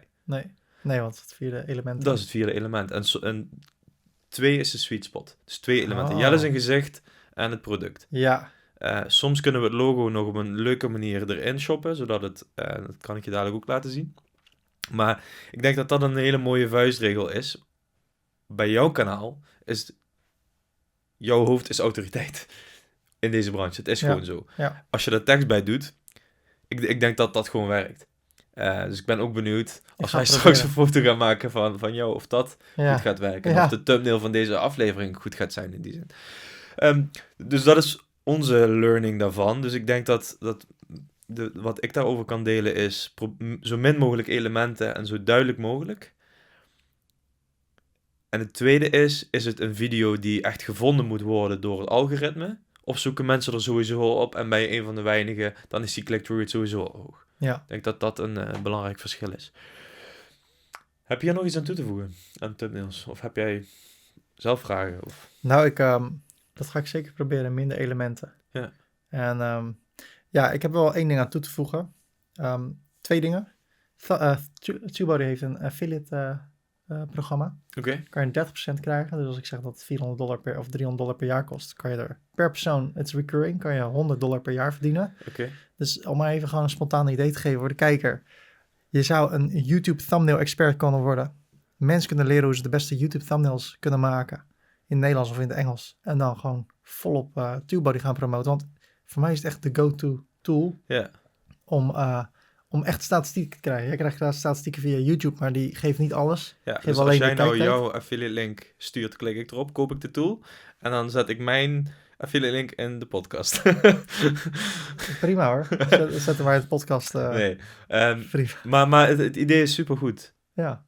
Word specialist in iets. En die waarde. En als mensen even heel leuke rekensommetjes. Als 1 iemand per dag het koopt, misschien is dat gelijk weer optimistisch. Als 10 mensen per maand het kopen, dat is dus $1.000 per maand. Maar die maand daarna, na een jaar gaan ze het weer kopen. Dus na een maand ga je naar 2000 en naar 3000 per maand. Ja. Theoretisch zou het kunnen. Ja. Maar zo heb ik heel veel ideeën. Alleen ik heb al iets wat supergoed werkt. Ja. Maar ik heb wel heel veel ideeën voor het YouTube-kanaal. Ik ben benieuwd, want je hebt ook in een aantal lezingen aangegeven dat je zelf ook een cursus gaat maken over Elementor. Ja. En dat je dat samen met iemand anders aan het doen bent. En dat jij het opneemt en een aantal keer aanwezig moet zijn voor een digitale of een live lezing. Aan de andere kant ben je nu vooral in de WordPress van hoe maak je een WordPress site en tools die je daarvoor nodig hebt. Maar je weet ook superveel van YouTube. Mm-hmm. En waarom doe je dit? Dit is gewoon een video dat ook gewoon past op jouw kanaal. Iedereen weet, ik ben groot op YouTube. Ik heb meer dan 1 miljoen views, subscribers. Ik heb heel veel geleerd. Dit is hoe ik het doe. Want er zijn heel veel YouTubers die van jou kunnen leren. Ja. Is dat niet iets wat je dan op je eigen kanaal gewoon zou kunnen doen? Ik heb dat gedaan. Alleen, ik geloof dat als ik... stel dat 9 van mijn 10 video's over WordPress gaan en eentje gaat over iets anders. Oh ja, dit is heel interessant. Dan kan dat ten koste gaan van je autoriteit op het gebied van WordPress. Ja, is dat echt zo? Ja. Dus wat heb ik gedaan toen COVID kwam? Ging ik met eCam Live werken. Super cool, is een tool die je soort tussenpersoon tussen Zoom en Skype. Dan kan je met eCam kan je DSLR-camera kan je linken aan Zoom. Dus dan kan je audio veel beter regelen. Dus dan zien al je Zoom-sessies er veel beter uit. Oh, wow. Je kan zelfs PlayStation opnemen. Je kan er zelfs mee opnemen, zeg maar. Dat je en je hoofd zag en de PlayStation. Dus ik heb toen een tutorial gemaakt over eCam Live. Nou, daar verdien ik €100 per maand mee aan commissies of zo. Ja. Maar eCam Live heeft helemaal niks te maken met WordPress. Ja. Dus ik merkte dat ik, als mensen zochten op hoe maak je een WordPress-website in het Engels, dan kwam ik heel laag in de resultaten. Terwijl ik echt dacht, met alle respect, maar volgens mij ben ik er wel een van de beste in om hier uitleg over te geven. Ja. En toen heb ik een cursus gekocht een paar jaar geleden. Ik wil dingen blijven leren over YouTube, dus ik koop regelmatig een cursus over YouTube, over hoe je dat nou beter kan doen. En toen zeiden ze, als jij een video maakt over WordPress, maar ook over je Facebook kanaal starten. En hoe je met eCam Live kan starten en hoe je met Zoom kan starten. Dan denkt YouTube, oké, dit is iemand van alles een beetje. Dan krijg je minder autoriteit voor het woord WordPress. Ja. Dus toen ik had toen 400 video's. Toen heb ik er volgens mij 100 op privé gezet. Met pijn in mijn hart, want de dag daarna zie ik dus minder abonnees, minder views. Maar ervan uitgaan dat die persoon gelijk heeft. Dat je dus minder autoriteit krijgt als je alle kanten op gaat. Dus ik kan nu helemaal into YouTube gaan. Over hoe kan je nou starten met YouTube. Ik heb wel een video erover. Dat is dan mijn affiliate marketing tutorial. Die gaat ook over YouTube en over TikTok en Instagram. Maar dan blijft het nog, dan is het onder affiliate marketing. En dat is ondertussen ook al redelijke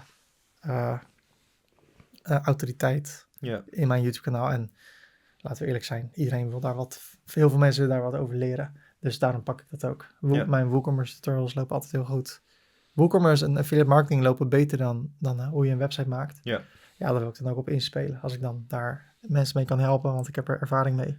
En ik kan er ook wat extra mee verdienen, dan doe ik het wel. Duidelijk verhaal. Dus eigenlijk wat je zegt, zorg dat je topical authority hebt op één onderwerp. En dat geldt niet alleen voor websites, maar het geldt ook voor YouTube. Zorg dat je YouTube één niche heeft en zoom erop in en ga geen andere dingen doen. Nee, maak een visie voor je kanaal in één zin.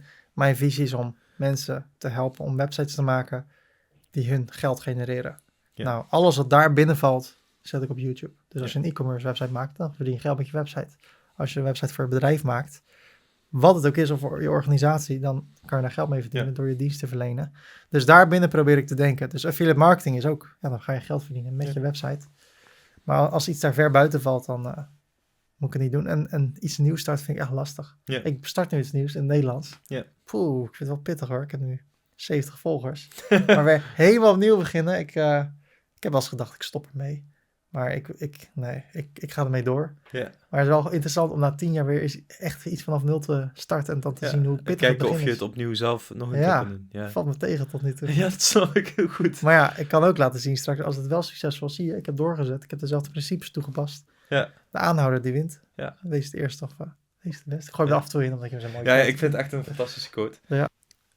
2 praktische vragen. Hoe belangrijk zijn tags in je video? Die je onderaan bij geavanceerde instellingen toe moet voegen, waar je video over gaat. Die zijn niet meer zo belangrijk als ze waren. Hoe belangrijk ze zijn, weet ik niet. Het belangrijkste is kijktijd en click-through rate. Dat is echt verreweg het belangrijkste. Ja, dus je hoeft niet per se, stel je die tutorial over die plugin maken met ChatGPT, dan zou je dat als tags toe kunnen voegen, zeg maar, in de geavanceerde instellingen. Maar dat is gewoon extra. Mooi meegenomen, maar het is niet 100% focus hierop. Ik zou een keer een video up kunnen loaden zonder tags.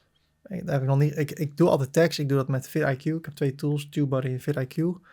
En dan kan je de video boosten en dan kan je gewoon thumbnails of tags aanklikken. Dus ik weet het eerlijk gezegd niet hoe goed het werkt. Ik klik altijd maar een beetje op wat relevant is. Wat ik niet doe, is een tag toevoegen. Stel, ik maak een video over WooCommerce. Ga geen Shopify ertussen zetten om te denken, dan kan ik tenminste van Shopify.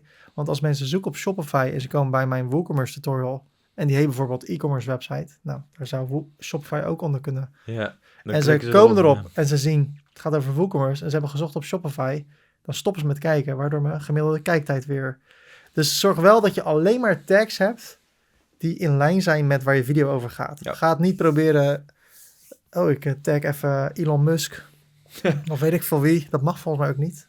Je mag, weet ik niet zeker, maar je mag volgens mij geen naam van anderen doen. Ja.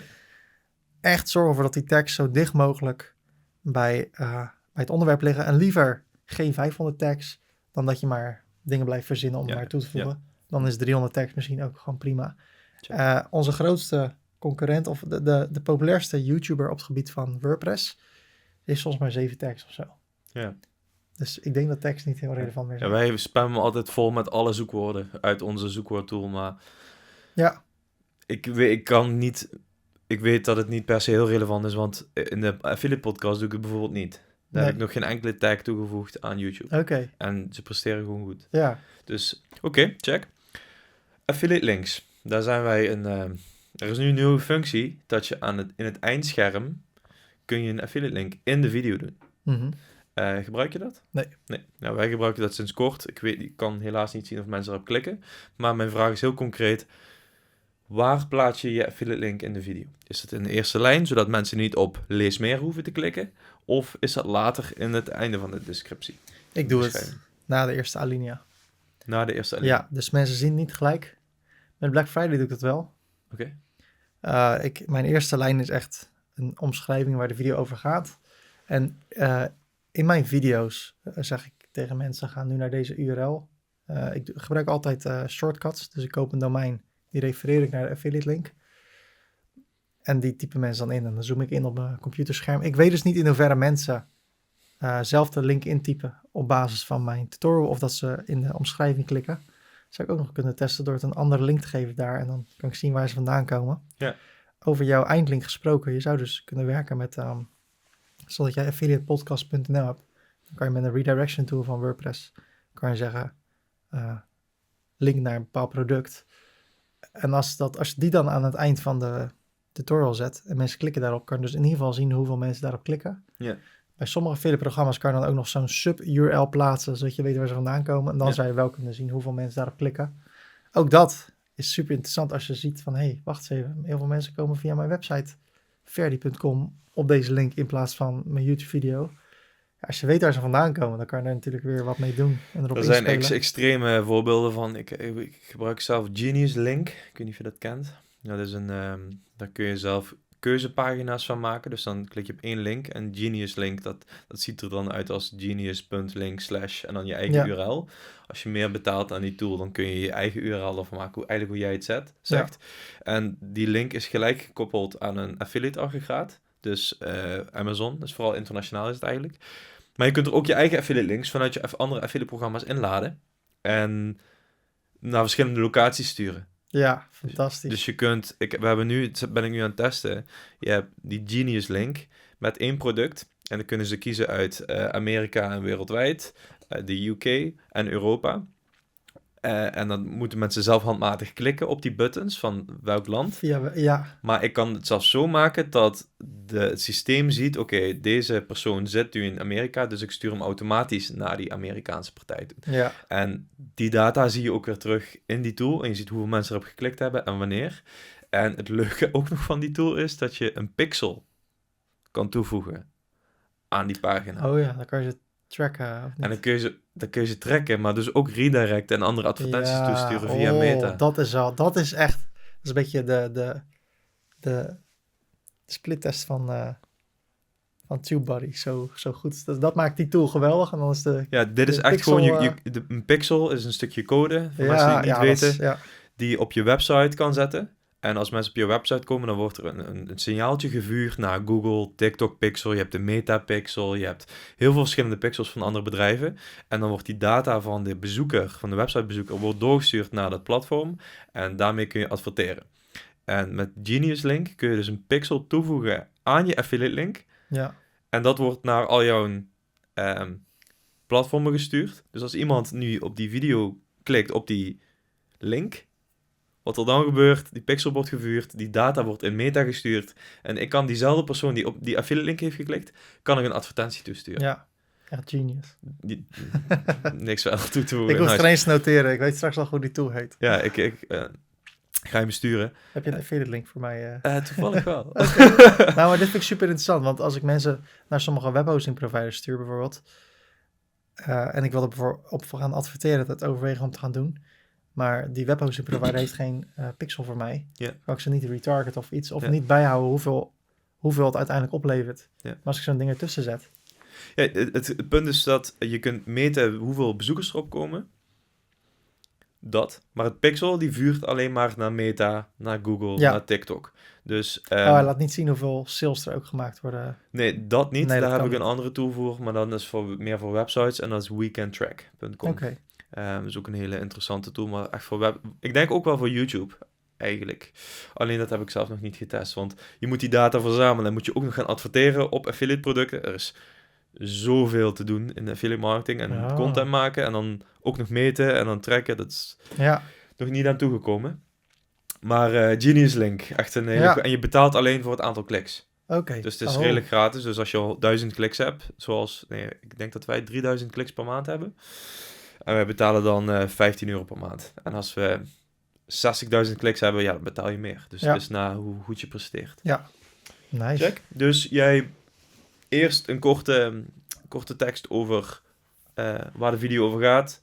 Daarna de affiliate link. En je gebruikt ook een redirect URL op basis van je eigen website. Ja. En dan maak je de WordPress redirect functie, maak je daar gebruik van. Ja. Check. Even kijken.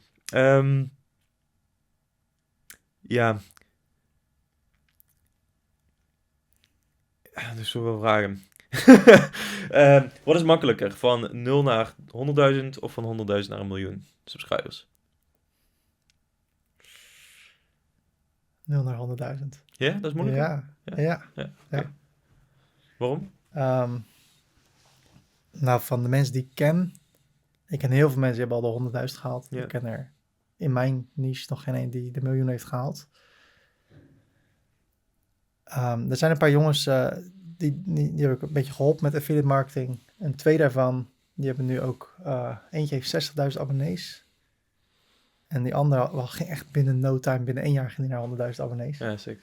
En naar bizarre inkomsten en bizarre views. Dat ik echt dacht, ik heb het jou geleerd, maar die had ook verteld wat hij had verdiend in een maand. Ik dacht, gast, doe normaal, wat doe ik verkeerd? Dus, maar dat, het is misschien ook per niche anders. Ja, natuurlijk.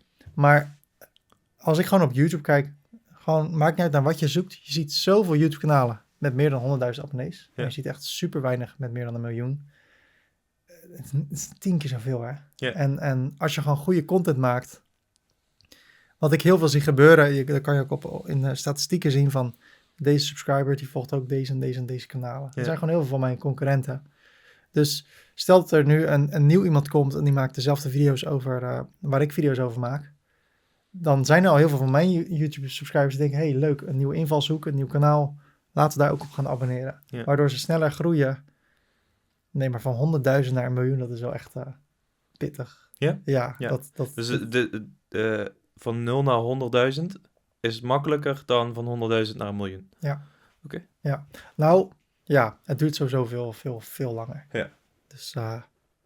Oké, interessant om te weten. Nou, dus ook voor mezelf, ik kan dat wel. Mijn eerste gedachte zou zijn, tuurlijk van honderden. Kijk, als je zegt, is het moeilijker... Wat is makkelijker van 0 naar 100.000 in verdiensten? Ja, daarom vraag ik. Dan is van 100.000 naar 1 miljoen makkelijker dan van 0 naar 100.000. Ja. Dus dan zou ik hem weer andersom doen, zou ik zeggen. Oké. En van de miljoen naar 10 miljoen heb ik al wat langer over gedaan. Nee. Dat zou ik zeggen. Wie weet, op een dag. Even over earnings. Ik hoef niet te weten wat je verdient per dag. Je ziet wel, ik zag wel een post van jou. Toen was je gezakt van $90 per dag naar opeens $15 van $40-$50 per dag, opeens $15 per dag. Ja, met ad revenue. Met ad revenue. Ja, en het is altijd hoeveel verdien je met YouTube? Wordt altijd gevraagd, niemand geeft er antwoord op. Ik hoef het ook niet per se te weten, maar dat was rond de tijd toen je 200.000-300.000 subscribers had. Ja. Is dat weer hersteld? Wat heb je daarvoor gedaan? Nou, het was een bug in het systeem. Okay. Het had niks te maken met minder views. Er is iets heel geks gaande geweest bij YouTube. Ik heb het 2 keer meegemaakt. 2 keer 3 maanden dat mijn inkomsten van ad revenue gewoon 1/4, 1/5 waren. Ja, en dan ik zat nooit op Twitter, maar dan kon je via Twitter dat laten weten. En ik had mijn naam ergens onder gezet. Ja, ik heb het ook. En van de een op de andere dag sprong die weer terug. Wat een wereld van verschil was dat. Ja, okay. Maar mijn beste maand met Google AdSense was $12.000. Dat was tijdens COVID. Ja. En dat is daarna ook niet meer zo geweest. En de laatste jaren merk ik zelfs dat mijn inkomsten heel erg omlaag gaan met Google Ads. Ja. En wat verdien je dan per dag als je 1 miljoen subscribers hebt?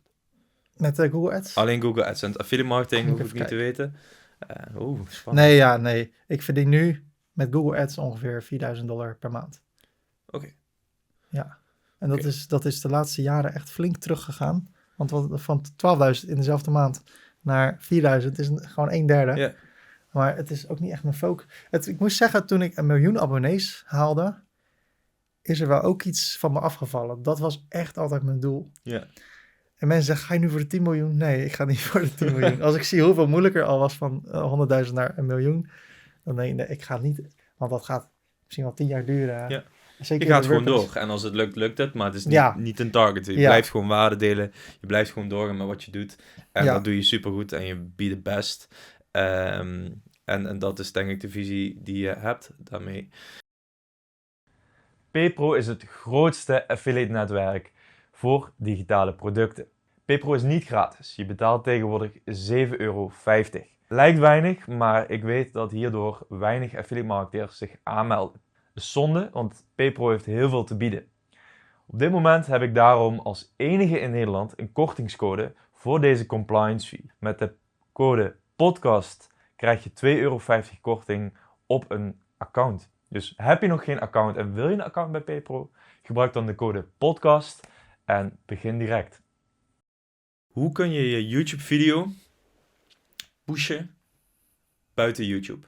Ik heb wel eens gehoord, en ook van mijn collega's, van ja, je hebt die video, die marketing is gedaan, of die video is gemaakt, gepubliceerd, je wordt gerankt, je wordt op YouTube gevonden, je wordt op Google gevonden. Maar zijn er nog technieken om een loyale klantenbasis op te bouwen en die video echt te pushen? En hoe doe jij dat? Het gevaar is als je een video pusht, dat de gemiddelde kijktijd enorm omlaag gaat. Dus ik push wel een video. Je hebt tegenwoordig ook een nieuwe functie, dat is YouTube Promote. Die probeer ik wel eens. Dan kan je gewoon geld er tegenaan pompen en dan heb je binnen no time zoveel views als je maar wil. Alleen dan zie je ook gelijk de gemiddelde kijktijd helemaal omlaag gaan. En ik denk dat het wel meespeelt in hoe goed je gerankt wordt. Dus ik wil er wel een beetje mee oppassen. Ik heb nog nooit meegemaakt dat ik een YouTube pushte, bijvoorbeeld voor €100 per dag. En dat ik dan in affiliate inkomsten €200 per dag ervoor terugkreeg. Dat is nog ergens mijn doel. Dat lijkt me zo fantastisch. Ik verkoop geen cursus, maar als ik dat ooit nog zou kunnen doen, dat je gewoon meer eruit haalt met affiliate inkomsten dan met advertentiekosten en dan de kraan openzetten van adverteren. Dat staat nog op mijn bucketlist. Met websites werkt het. Met websites kan het werken, ja. Ik heb een keer ook een cursus gepromoot en toen werkte het ook. Alleen toen dat was niet helemaal eerlijk wat ik had gedaan. Ik had een landingspagina van iemand die voor mij promoten, had ik half overgemaakt. Dus het voelde gelijk al van, ja, waar ben ik nou mee bezig? Het is dan niet netjes. Dan ben je gewoon de eerlijke gast. Ja, maar wel heel leuk om te zien. Toen ik er volgens mij €40 aan advertentie tegenaan gegooid. En toen heb ik 3 keer een cursus van €69 verkocht. Ik echt dacht, het werkt. Alleen het hele idee met cursussen is dat je verkoopt is. Dus je moet een helpdesk zijn, je moet er zijn. Ja. En nu kan ik mijn laptop dichtslaan, 2 weken niks doen. En dan Ja. komt het geld nog steeds binnen. Dus het is misschien, je had het net ook over opschalen met mensen in dienst. Ik vind het allemaal een beetje de vrijheid die ik nu heb. Ik kan naar jou toe. Ik kan straks weer gewoon lekker naar huis. Gewoon een dagje doe ik dit. Gisteren heb ik 's middags gegamed. Ik zit er even niet zo lekker in met YouTube. Ik weet niet wat het is. We zijn het verhuizen. Allemaal dingen. Mijn bedrijf is een holding geworden. Er spelen heel veel dingen. We moeten tegels uitzoeken voor de badkamer. Allemaal waar ik echt denk, vorig jaar was ik alleen maar video's aan het maken. Nu ben ik met 100.000 dingen bezig. Dus gisteren zei ik heb er geen zin meer in. Dus ik ben Red Dead Redemption gaan spelen. Doe ik niet vaak hoor, maar ik dacht even. En misschien ook omdat ik hier zo zit vandaag. Dat het toch een soort, geen spanning maar van, ja, mijn week is al door het midden gezaagd. En morgen ga ik weer heel productief zijn. Ja. Maar dat is ook, sorry, ga maar. Dat kan gewoon, omdat ik een YouTuber ben met affiliate links. En op dit moment zijn ook mensen naar me aan het kijken. Ja. Ja, fantastisch. Ik vind affiliate marketing echt een van de mooiste dingen die er is. Ja. Nice. En misschien heeft het me ook een beetje lui gemaakt. Nee, ja, daar heb je ook hard voor gewerkt. Ik heb ook gehoord en gezien dat je 's nachts tot 5 uur bezig bent met video's opnemen. En lukt het niet, dan moet je het weer opnieuw doen. Ja. En ik denk dat echt flink veel windeieren heeft gelegd, om het zo maar te zeggen. En ik kan ook uren praten over affiliate marketing. En we hebben al heel belangrijke strategieën gehad. Maar wat is nou echt jouw... Ik vraag het iedereen. Wat is nou jouw golden nugget? Kijk, je moet naar jou 600 video's... gemiddeld 4 uur per video, bij wijze van spreken. Je moet echt heel lang naar jouw video's kijken... om al die golden nuggets en al die trucjes die jij gratis weggeeft...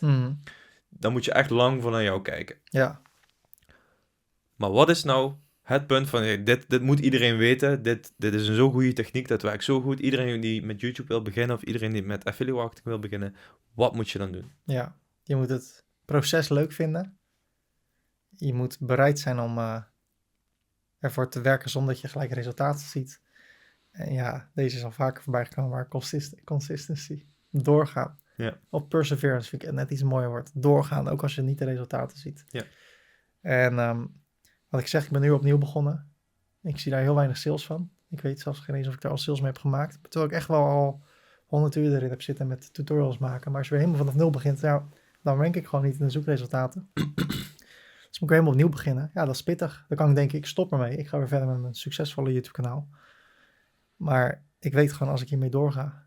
Ik heb een, ja, dat klinkt gek. Ik heb een soort bewogenheid voor jonge mensen in Nederland.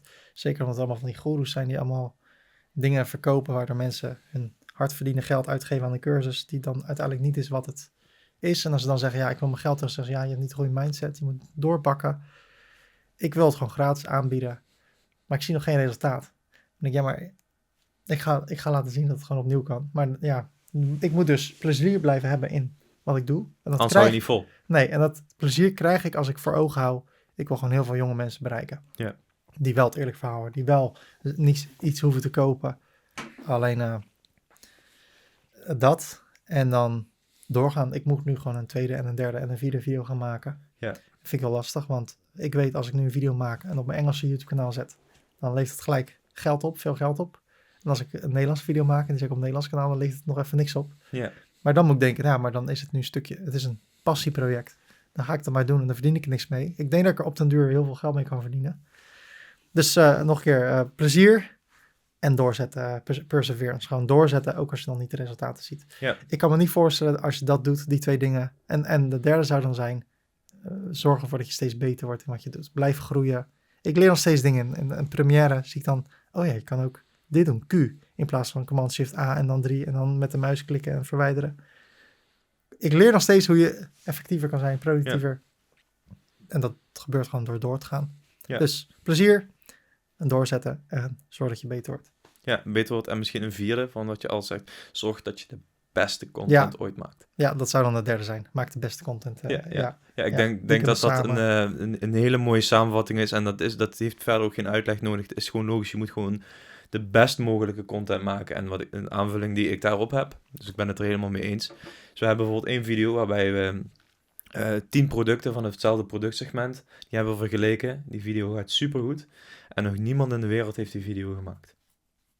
Wij waren de eerste en we zijn de beste. Juist. En dat is wel leuk om te zien, want probeer echt te kijken, en daarom kijk ik wel naar concurrenten. Ik kijk al de video's van mijn concurrenten, omdat ik alles wil weten. Zeggen zij dit over een product en ben ik het daarmee eens, dan ga ik dat ontkrachten. Dus ik denk dat, of dan gaan we, ik moet in we spreken natuurlijk. Dus ja, maak gewoon de best mogelijke content. Ja. Dat is een hele mooie. 2 korte vragen. Wat is je favoriete affiliate-programma? Die is gesteld door Daan Landman. Favoriete affiliate-programma? Ik heb er 2. Ik vind webhosting wel interessant. Ja. Omdat er veel concurrentie is. En AI. Alle AI-affiliate-producten. Bijvoorbeeld Leonardo AI heeft een affiliate-programma. Ik geloof dat die gast die dat op Instagram heeft gedaan, die ging gewoon allemaal prompts doen. Ik denk dat hij meer dan €1000 per dag verdient. Ja, terwijl hij 2 maanden geleden begonnen is. En, dus ja, sowieso digitale producten. En ik zit in de WordPress hoek. Dus daarin vind ik webhosting interessant. Ja. En zo nu en dan, ik vind e-mail marketing vind ik ook interessant. Dat is ook recurring. Met webhosting is dat niet zo.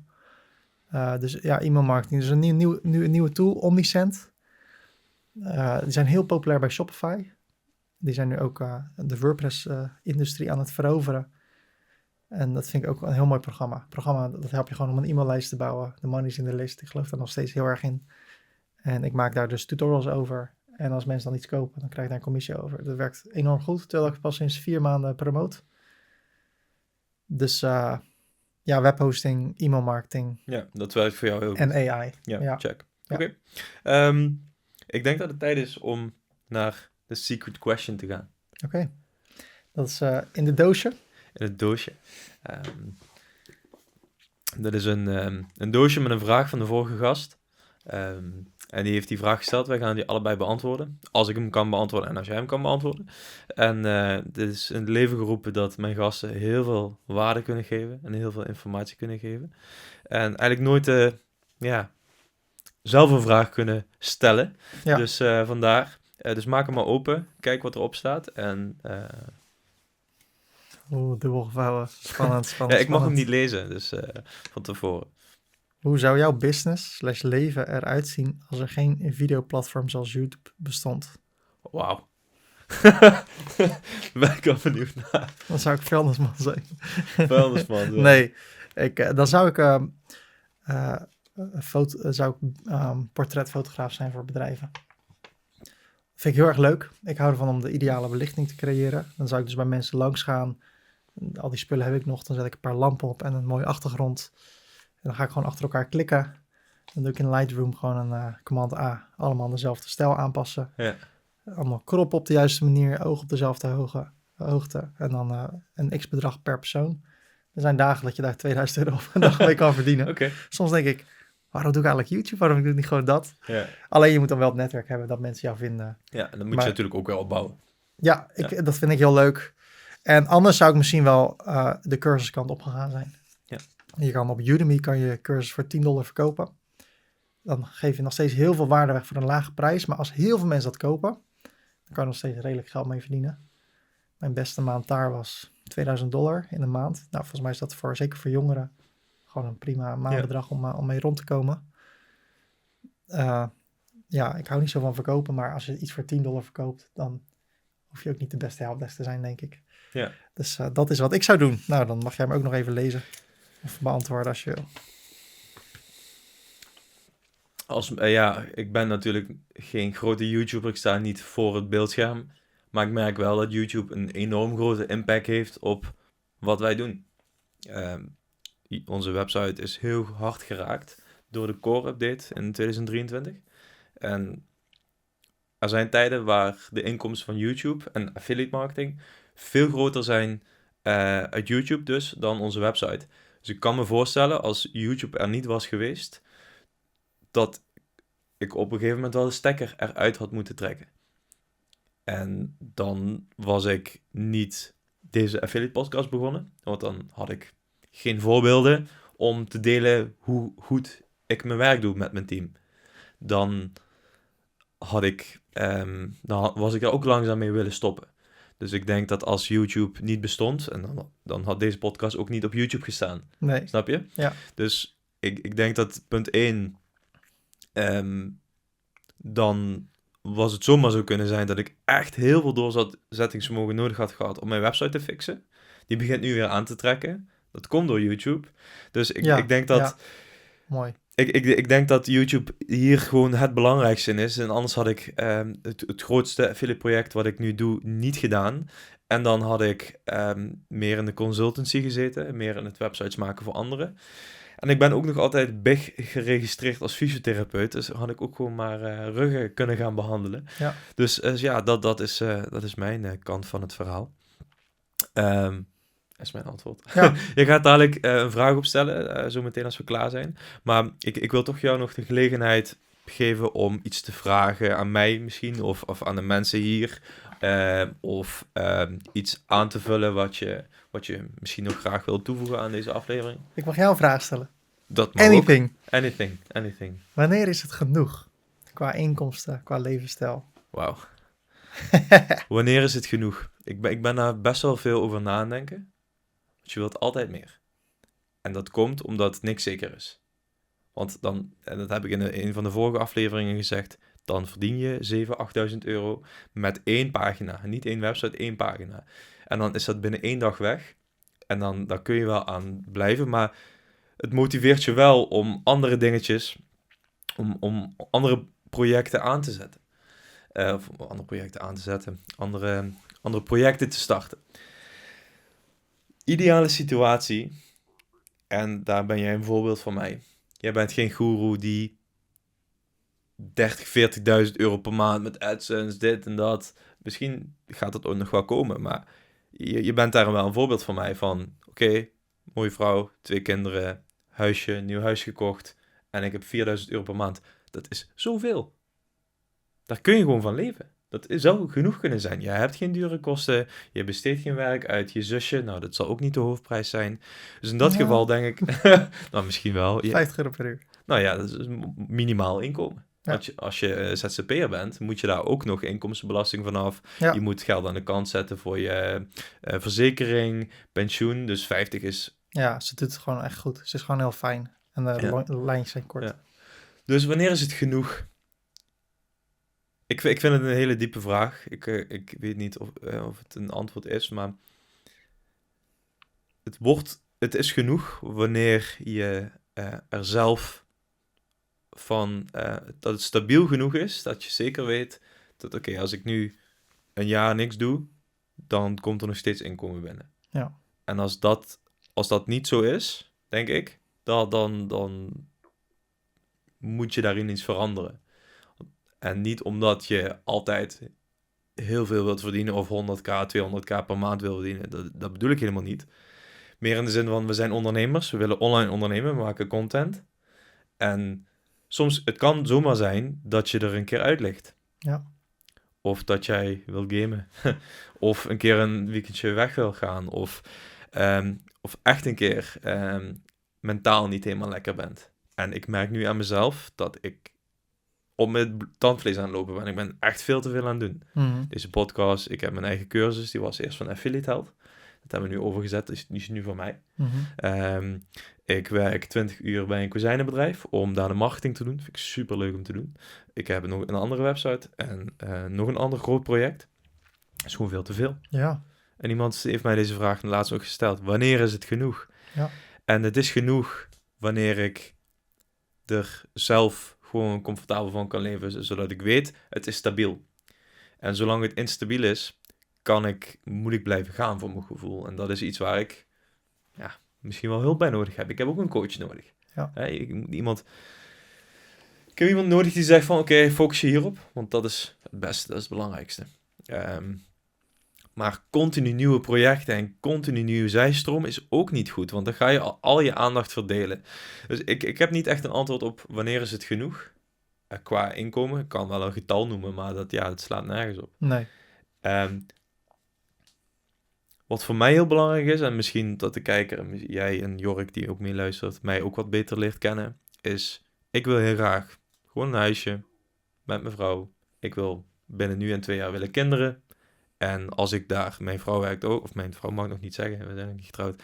Als mijn vriendin gewoon verdient wat ze nu verdient, en ik verdien hetzelfde wat zij verdient, dat is gewoon medium inkomen in Nederland, en ik heb dat stabiel, mijn salaris, dan vind ik dat meer dan voldoende. Ja. Dat is gewoon voldoende. En als je daardoor zo'n 20, 25 uur per week kan werken met deze gasten, content kan maken, producten in kan laten vliegen en vette content maken, dan doe ik dat liever dan dat ik het helemaal opvul nog met nog 3, 4 andere projecten. Ja. Diepe vraag, man. Ja, weet ik. Wanneer is het voor jou genoeg? Dat is een vraag die dus heel relevant is voor mij. Wij gaan nu naar een heel mooi huis. Dus we gaan 3 ton omhoog in hypotheek. We hebben al een ander huis. We hebben 2 huizen. En soms denk ik, als ik dat tweede huis niet had, dan financieel waren een soort van al, dan hadden we geen hypotheek meer, was het allemaal gewoon klaar. Ja. Ik zou graag een Porsche willen kopen. Ik ben 38, ik kom een beetje in de midlife. Nee, daar kom ik niet in. Nee, ik vind het lekker om met een open dak te rijden. Dus ik zou een cabrio willen. Maar dan denk ik ook omdat ik in Nederland nu dingen wil gaan doen. Je wil toch een beetje representatief zijn van affiliate marketing. Je wil mensen aantrekken. Nou, en daar los daarvan vind ik het gewoon een hele toffe auto. Ja. Maar nu ben ik zo gefixeerd op, oké, we moeten eerst nog volop veel geld betalen aan alle aanpassingen in het huis. Komende voorjaar zou ik hem graag willen kopen. Ik wil hem niet leasen. Ik wil nooit meer iets lenen buiten onze hypotheek. Dus ik ben heel erg mee bezig. Maar dan denk ik, ja, maar straks heb ik dat. Dan is alles betaald voor het huis wat betaald moest worden. Dan koop ik een hele mooie Porsche. Dan vrees ik dat dat het niet zal zijn. En soms denk ik, het is genoeg als allebei mijn huizen zijn afbetaald. En ik heb een auto naar mijn zin. Maar ik vrees als ik dat denk, dat dat het is, dat een zwart gat wordt. Dus het is een vraag die me gewoon bezighoudt. Sorry, vertel wel. Ik ben zo mijn best aan het doen. Maar tegelijkertijd hou ik nu ook zoveel ballen omhoog. Ook met de verhuizing, een nieuw bedrijf, verandering van naam, holding, reclames. Ik heb nu een reclamebureau die voor me aan de slag gaat. Ik ga ineens in Nederland een Nederlands ding aan de slag. Dat ik als denk, oh man. Alles ook met het doel van, ik wil gewoon Stel dat YouTube eruit knalt, dan weet ik, oké, mijn huizen zijn afbetaald. Ik heb een dure auto die ik eventueel zou kunnen verkopen. Maar tegelijkertijd denk ik, het is een utopie. Dat ik denk dat het dan genoeg is. Dus je eerste reactie, het is nooit genoeg. Ja, ik ben daarmee bezig. En ik denk, wat ik wel heb geleerd door de jaren heen, ik heb wel eens cursussen gekocht, echt voor volop veel geld. En dan voelde ik me gewoon opgelicht, omdat het niet gaf waar ik om vroeg. En toen dacht ik, de mooiste currency is gewoon peace of mind. Ja. Dat vind ik het allerbelangrijkste. Als ik dat kan hebben. En nu heb ik dat even niet, omdat ik gewoon het overzicht niet heb met alles wat er nog betaald moet worden. We moeten nog tegels uitzoeken. Alles is echt freaking duur. Ja. Jongens, badkamer met wc's. Nou, ik ga het geen eens noemen, maar nou komt nog even tientallen kaas komen erbij nog aan kosten. En als ik gewoon met mijn gezin leuke dingen doe. Peace of mind. Ja, en met het gezin tijd spenderen en veel op vakantie. Ik hou echt van vakantie, ik hou van de zon. Dat vind ik heel mooi. En dat hebben we eigenlijk al. Dus het is eigenlijk heb ik al wat ik wil. Ik moet me gewoon niet zo zorgen maken van, wat als YouTube eruit knalt? Wat als ik niet meer relevant ben? YouTube gaat er niet uitknallen, dat is 1. Dat gaat echt nog tientallen jaren door. Ja. Ik denk wat ik nog even wil vullen, als laatste, dan gaan we afronden, is dat ik denk dat toen ik zei, het is nooit genoeg, dat is omdat het een maatschappelijk iets is. Ja. Dus het is niet vanuit mijn perspectief. Peace of mind is een hele mooie samenvatting. Ik denk dat voor jou heel belangrijk gaat zijn bewustwording. Ja. Bewustwording dat dit zo is. Ik leg altijd de 6 fases van gedragsverandering uit. Fase 1 is openstaan, begrijpen, willen, kunnen, doen, blijven doen. Wauw. Dat zijn de 6 fases van gedragsverandering. En ik denk dat jij nu het wel begrijpt en wilt, maar nog niet helemaal open staat, omdat jouw gedrag is knallen. Dat is jouw gedrag. Ja. En dat moet veranderen. En dan moet je openstaan en dus ook begrijpen en willen. Dat moet veranderen. En deze vraag die jij mij nu stelt, geeft jou de mogelijkheid om open te gaan staan, om het anders te gaan doen. En openstaan voor het anders te gaan doen, betekent dus dat het misschien niet meer elke week een video komt, maar elke 2 weken. Ja. Dat zou ik je mee willen geven. Ja, Ga mooi. eens kijken naar die 6 fases en sta je open genoeg en wat kun je eraan doen? En met welke mensen kun je spreken om jezelf wat bewust te worden van? Dus maak jezelf bewust onbekwaam. Als ik er een andere term tegenaan gooi. Ja. Ik denk dat wel, als ik dat zo hoor en je nu zo na deze 2 uur een beetje leer kennen, dat wel een hele goede stap is. Ja, nou bedankt. Graag gedaan. Ton, de diepte in aan het eind. Ja, heel goed. Ik hoop dat mensen hebben blijven kijken. Voor nu gaan wij afronden. Ik heb zelf heel veel geleerd over YouTube, een paar bevestigingen. Ik denk dat ik ook een aantal dingen heb aan kunnen dragen, dus ik hoop dat het heel waardevol voor je is geweest. Ook weer een momentje om te vragen of mensen op die subscribe-knop willen klikken. En nice. En als er vragen zijn, comments, Ferdy zal ik ook vragen om de comments te lezen van deze YouTube-video. En ook uiteraard Spotify. YouTube kun je beter natuurlijk op commenten. Dus laat de reacties weten. Tot de volgende keer. En bedankt voor het kijken en luisteren. Ciao. Nice.